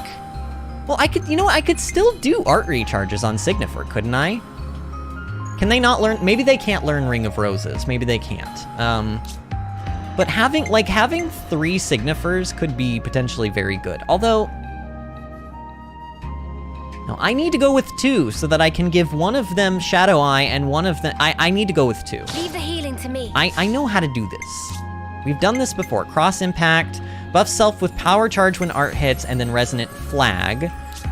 So Mio can have that one, and then Uni needs to have Shadow Eye instead. Shadow Eye! Everything else there looks pretty good to me. And then lands can stay on this class. Honestly, that all looks good to me. Now, Uni, what are your accessories looking like? Shackle Ring. Both of these, if they're going to be on Signifer, they both need shackle rings, like, for sure. Oops. Go back to favorites. Shackle Ring boosts effects of arts with each different art used. So basically, if you use a buff and you have a shackle ring on and you've been spamming your arts, it makes your buffs stronger. That's kind of all you really need to know about that. Oh, you don't need Monastic Necklace. In fact, I should have replaced that one instead. What did I just have on? I could use Shield Belt, but they weren't really taking that much damage, truth be told. They really were not taking that much damage. So, oh yeah, they need Fraternal Badge. They need Fraternal Badge, and I suppose they could even have Crystal Earrings to make the chain attack gauge, like, build up faster. That you know what, let's do that. Fraternal Badge. Okay, so these two have those. He has Gust Bracelet. Should I get rid of Gust Bracelet on him as well? Let's do that. He doesn't need his... I think this is better. Oh god, what was it? Crystal Earrings, right? Yeah. And what do you have? Also Gust Bracelet? Wait, she doesn't have Master Arts. Why do I have this on Fiona? She doesn't have Master Arts. She just has her arts. Vinny, you absolute moron. Oh man. Okay, so she's absolutely getting Crystal Earrings then. So our chain attack gauge will now go up a lot faster. This all still looks good. I'm kind of debating whether or not I want to get rid of... Like, Noah does he need the Fraternal Badge? I mean, he kind of does if I want this break to come back quickly, but, like, okay, you know what? I'm going to get rid of the Dexterity. I'm going to be real ballsy here, and I'm going to give him Fiber Wraps, so that he can do a little bit more damage in chain attacks. Just a little. I think everything else kind of needs to stay, though. I think everything else kind of needs to stay. Okay, you do not need these. Oh, Phil's Talent Art. Oh, she can have that. She kind of needs that, too. Extends duration of buff effects. Oh, she doesn't need healing. She needs Ethel's ability, Capable Hands. Oh, but they also need the Fraternal... Oh, God. Okay, well, in that case... Oh, God, where is it? Protector's Pride. Protector's Pride. Okay, they don't both need Abundant Oceans. Who? Does anybody have that Ether equivalent? Man, I hate... Okay. Okay, nobody's got the Ether equivalent, so let's put that on Uni. So instead of Abundant Ocean, she's gonna have... Where is it? Ah, Essence of Ether. Okay. And then I kind of want to change their gems. Boost power, buff effects, ally revival. I suppose that can stay. You don't need healing. I would rather you have buff effects and buff effects. Okay. Alright. This looks like it's about as good as we gon' get, I think.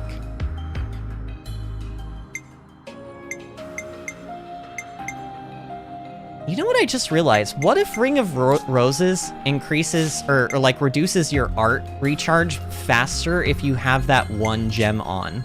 You know what? Let's get rid of Double Strike and let's give him the buffing one. I just have a feeling. Okay, is there anything that I have forgotten here? I've got my Signifers. One of them has has Shadow Eye, and one of them has Cross Impact for Power Charge. That's going to be crucial. Noah's going to be doing, hopefully, a little bit more damage with maybe slightly less accuracy. Okay, I think... Oh, you know what? Let's get rid of Fiona. I know that Fiona can be good, but friends, I'm not good with Fiona. My mind is made up. Oh, she's only level 89?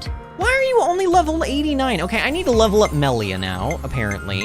What accessories do you have? Fiber wraps, attack. Okay, she's got the things she needs.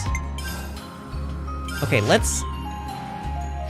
Is there a place where I can level her up quickly? Yes. Let's go here.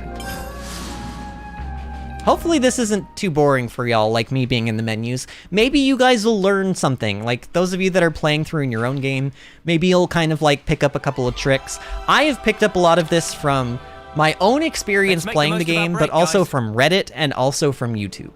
But I have not, like, I did look up that one video about how that person pulled off a 4 million damage chain attack. I don't think Toxic Donut is here right now, but if you are, friend, that 4 million damage chain attack, it was done with a bunch of soul hackers, which in and of itself kind of makes me roll my eyes a little bit, but also, it was done with cheese, in my opinion. Basically, what the person did is they picked abilities that made them do more damage the more their own allies fainted during the battle, and also the more enemies were surrounding them and in the fight currently. So they picked up a bunch of lower level enemies and then just didn't AoE them down.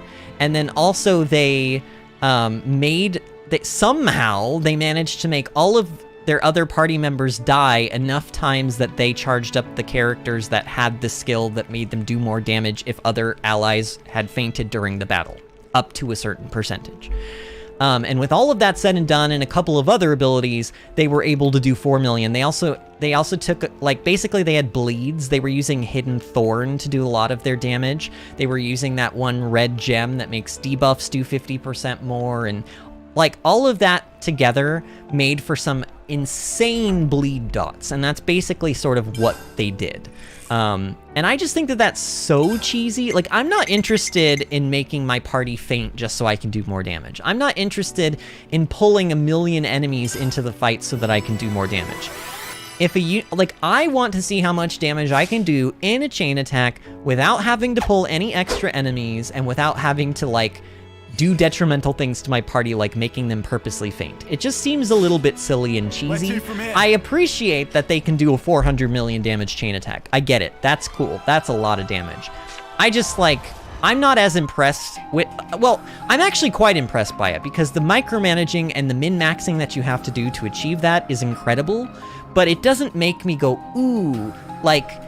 how, like, so cool that that works that way. It sort of makes me go like, ew, I don't like that that works that way. I don't like that the highest damage achievable in this game is done in that way. I wish that the highest damage achievable in this game were achievable through, like, less cheesy methods, but it's fine. But I have watched that video in length, so I've picked up a lot of, like, that's sort of where I learned about that debuff gem and how good it is. So I'm gonna try to build in the future. I'm not using it right now, but in the future, I'm gonna try to see what that gem can really do with, like, a bleed build. Because bleed, I've been wanting to make a true bleed build for the entire game, and it turns out bleed might actually be the way to go. Okay, so I leveled up Melia, and now we need to go back to the sword and back to the monster. We have yet to challenge one of these super bosses. It looks like they gain 5 levels every time you challenge them. You know what? Let's go for it. Let's make this a little spicy. Let's level this super boss up. Let's make it a little spicy, shall we? Plus, I don't know what happens when you do this. Like, do you get extra loot? Like, does anything interesting happen? Do you get, like, extra gold Nopon coins for challenging them? I don't know. Either way, this is how we're doing this. We'll see how this goes. Okay, and Tyon's not doing well. Senna's not doing well. All right, we have it toppled, and we have it launched. This is good news. See how Noah has aggro? That is not a good thing. Okay, it looks like he might not have it anymore, though. Oh god, my break did not work. That's incredibly bad. Okay, Senna, you're dead. Okay, break, topple, launch. You can notice our chain attack gauge is actually filling up a lot faster than it was. We're still gonna have to get one more launch off before this will work, but... Okay, break time. Dang it, we didn't get that. Oh no, and I wasted my topple. That's not good. That's not good. Come on, come on, come on. Oh no, no tornado. No tornado, please. Okay, topple. Alright, launch time. If I were really min-maxing, I probably would have used Noah's, like, damaging ability there. Okay, we're actually getting Melia from the start, which is a very good thing. This is a very good thing. How have I been doing these chain attacks? Let me see if I can remember. I think... Oh, God.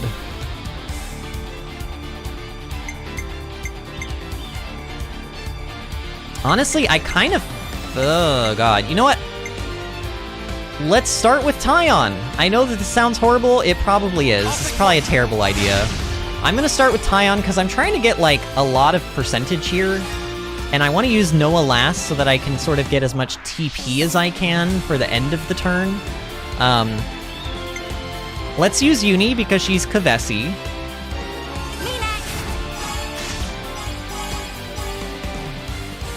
And then we're gonna use Melia because she doesn't complete the chain attack. We're gonna summon some more elementals, which will discharge 2 of them that we had on us, because we already had 3. And then we're gonna finish with Noah. Alright, so that's turn 1. Turn 1, we got 231%. This is gonna give us back 3 of the 4 characters that we just used, which is honestly not bad. That's not bad. Hopefully we get Melia back, though. We did not get Melia back. Dang it, I need to stop saying things like that. Okay, so...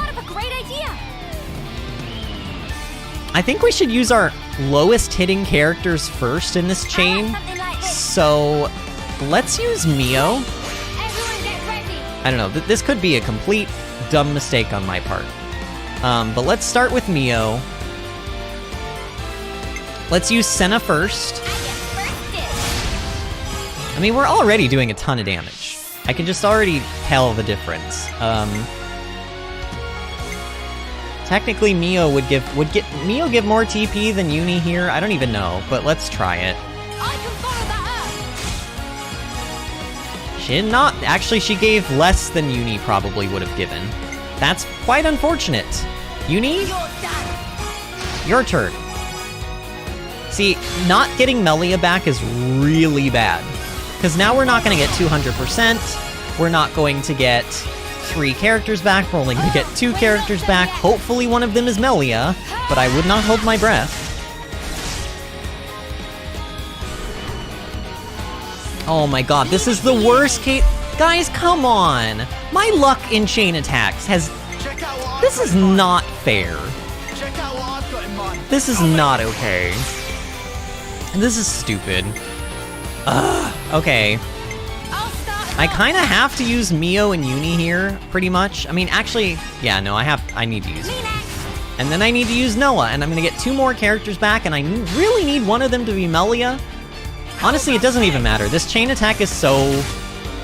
This chain attack is, like, awful. Not having a tank means that I can't guarantee Melia to come back, which is what I was doing with my setup before. But now that I've gotten rid of the defender, I can't guarantee Melia to come back, which is not good. Okay, Mio and Tyon. I have to use Noah or Uni here. I think using Noah is better. And I have to just kind of use everybody. I can still use Melia on the final turn, but this whole chain attack is just... It's been sabotaged. It has been sabotaged. Alright, Tyon, you go ahead and finish. Gonna get barely shy of 200, which is just annoying. This isn't the end! You're finished! Above and beyond! God, he's not even doing a lot of damage right now. Those hits are... They're weenie hits compared to the hits that, like, Tyon and... You know, because he doesn't have all the same stuff on that they do right now. He had to sacrifice things for break. Alright, well, at least I can use Senna here. And we've obviously killed the monster, and we're obviously doing decent damage. Oh my god, you know what else I haven't been doing? Oh. I was still playing with the Signifers as if they were the same. Oh, I feel like an idiot. I wasn't giving power charge and attack to everybody. I don't want to do this. I don't want to kill this monster again, but I feel like I need to redeem myself. I feel like I have played like absolute garbage. This is what happens. This is what happens when I just spend the entire time farming gems all weekend and I don't play with this like chain attack stuff. Sure. I'm so disappointed with myself. I'm so disappointed. Alright, Melia, release all your elementals.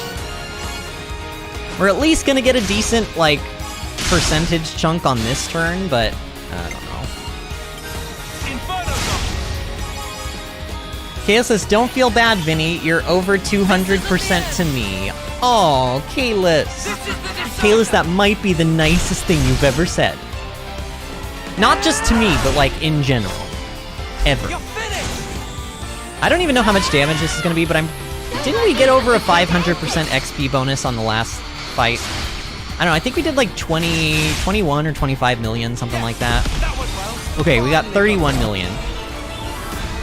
I want a do-over. And honestly, I could not tell you what the difference was there. Wait, did I get no items? 94,000 G? That's a lot of G, but not useful to me because gold is useless. Okay, what do you get? What do you get for, like, the actual challenge of this? I don't know. Let's try again with an even higher level version. This'll be the last one I do. I promise. I promise. Oh, come on, it moved at the last minute. Tyon is now dead. This is not going well. Oh, I should be using this thing. Go. Okay. Yes. Yes. Yes. Very nice. Oh, and I still have not gotten off of Demise Thrust. I don't know. I'll go away after tonight, and I'll, like, actually be smart about this build. I'll, like, actually do it better. Okay, stand in the power charge thing, circle, whatever, Ring of Roses. Okay, we already almost have our chain attack gauge. Let's use our buff, and then let's... Come on. You know what? I'll launch it one more time. Okay, launch, topple... Okay, or I break topple launch. That's what I meant to say. Okay. Alright, we're getting offered Melia first again. The universe is saying, okay, Vinny, here's your chance to redeem yourself. And I almost kind of wish that Lance was just a DPS, truth be told. I kind of almost just wish he was a DPS, but, You know what? Maybe I should just use Senna. Let's just use Senna. Let's maybe get some extra TP here. I'm gonna have to use 2 healers, but that's probably fine. Use the middle one on the healers, Vinny. Stop using the bottom ability. It is poop. No, use it no more. Lance. Oh, well, Lance is fine. Lance can use the bottom one. Lance is the bottom. I mean, he uses the bottom abilities. You know what? I said nothing suspicious there. You guys can just continue on your days without thinking that I said something like suspicious there, because I didn't. Alright, 178%. We've used like way too many characters. I've still messed this up somehow. I have still managed to mess this up. I don't know. I'm doing something wrong. I think what it is really is it's my setup more than anything else. Not having Lance as a DPS is kind of hurting me, because what I would have done there is I would have used Lance first. He would have gotten a lot more extra TP than Senna. I would have only had to use 1 healer instead of 2. It just would have been a lot different.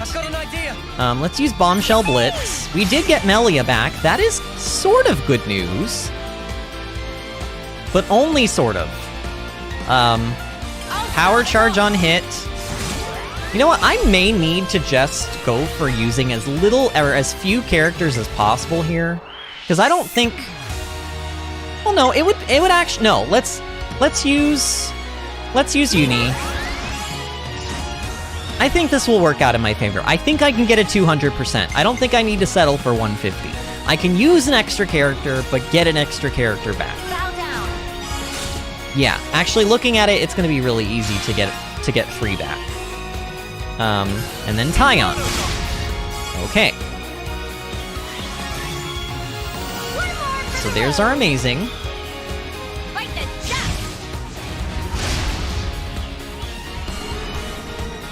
Okay, we got 3 DPS back as reactivation, which is interesting. Probably should use Noah now. I'm gonna go for Senna. Man, you know what I'm noticing? Their bleeds are not going off, and that's not a good thing. Is this monster, like, very resistant to bleeds or something? What is that about? Kale says don't get used to it. You're a very nice person, Kalis. The world knows by this point. It is no secret. It is no secret. Alright, we're already at 220%, but let's take it to the extreme, I guess. Alright. Oh, we got 2 more turns to go. We barely didn't make 300% there, but 300, to my knowledge, doesn't... I don't think the percentage matters a whole lot after 200. I think after 200%, it just increases your damage percentage total by whatever extra damage you did past 200. Could be wrong, but I don't know. Oh, I really want to use Tyon for the physical defense lowering, but I can't, because then the chain attack would just end. I basically have to use lands here. Alright. Fine. Let's use this one to give everyone power charge. And now lands.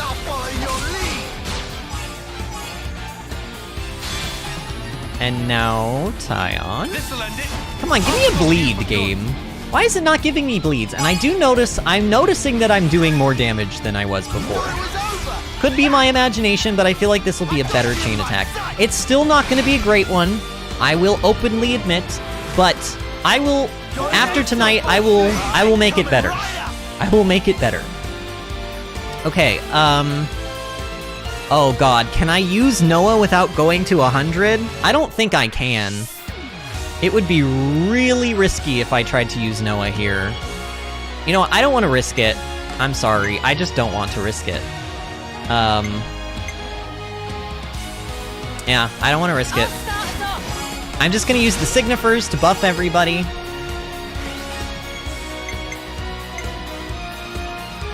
Let's use lands next and then Uni. I feel like the buffs might last a little bit longer that way, I don't know. Sure. Okay, and then we're gonna use Melia. This should do quite a bit of damage.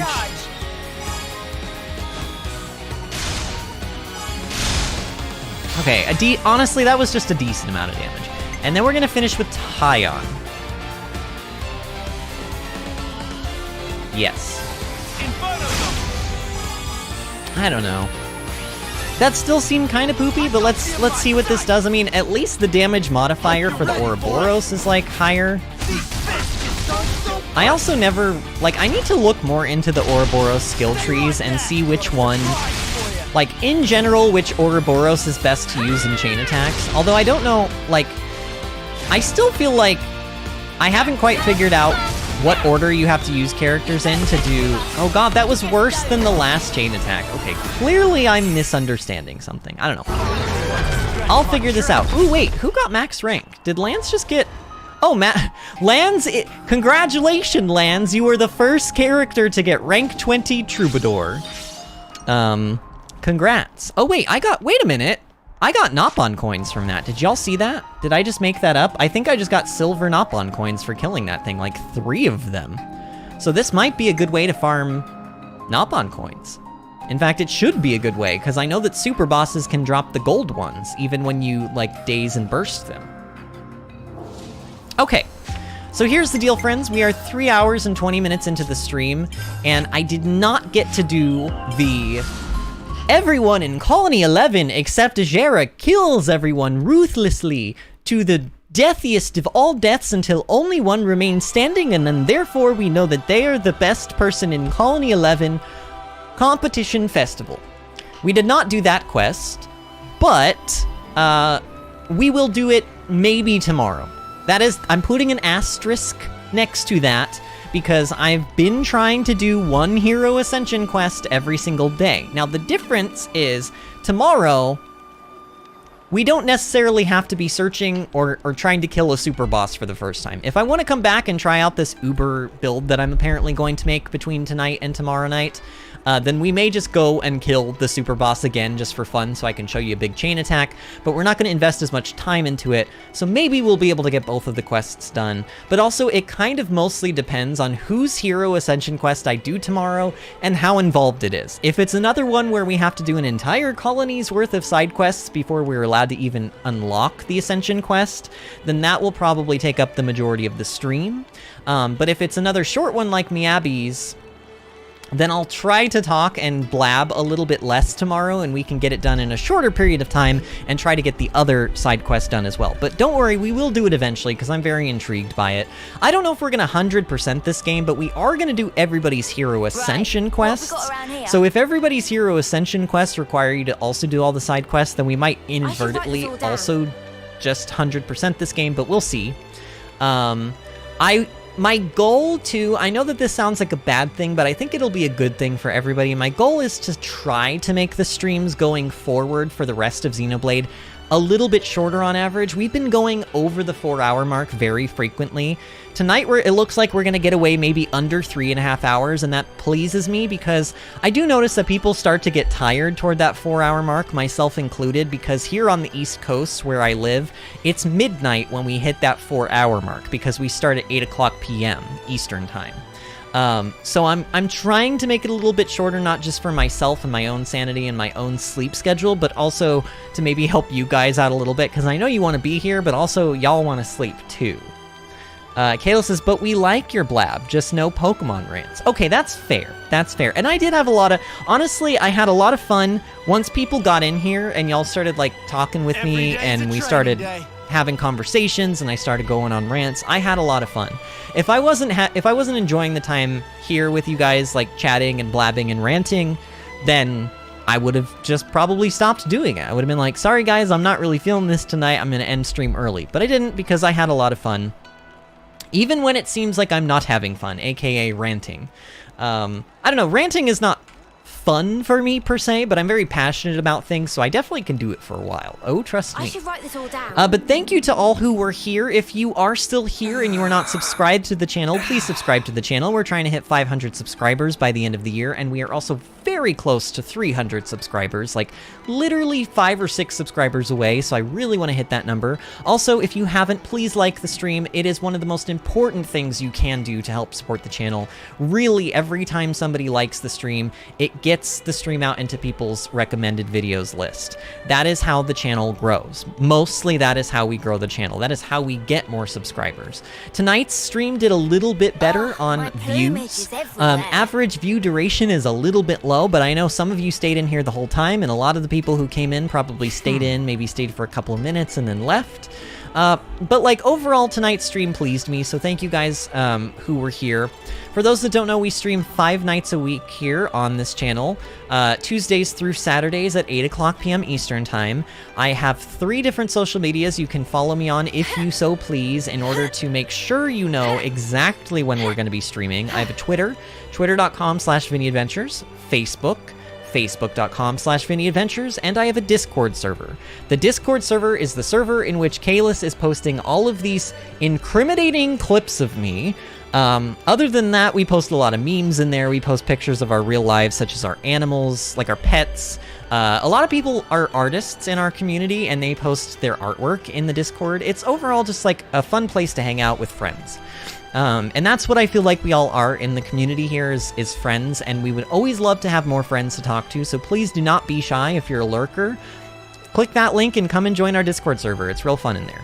And we could always use more people blabbing their faces off, because it's gotten a lot busier and a lot more lively in there, but sometimes we have moments where it gets quiet, and, you know, having more people is just always nice. So thank you all again for a wonderful, wonderful stream tonight, and I will see you all tomorrow at 8 o'clock p.m. Eastern Time for more Xenoblade Chronicles 3. See you then, friends.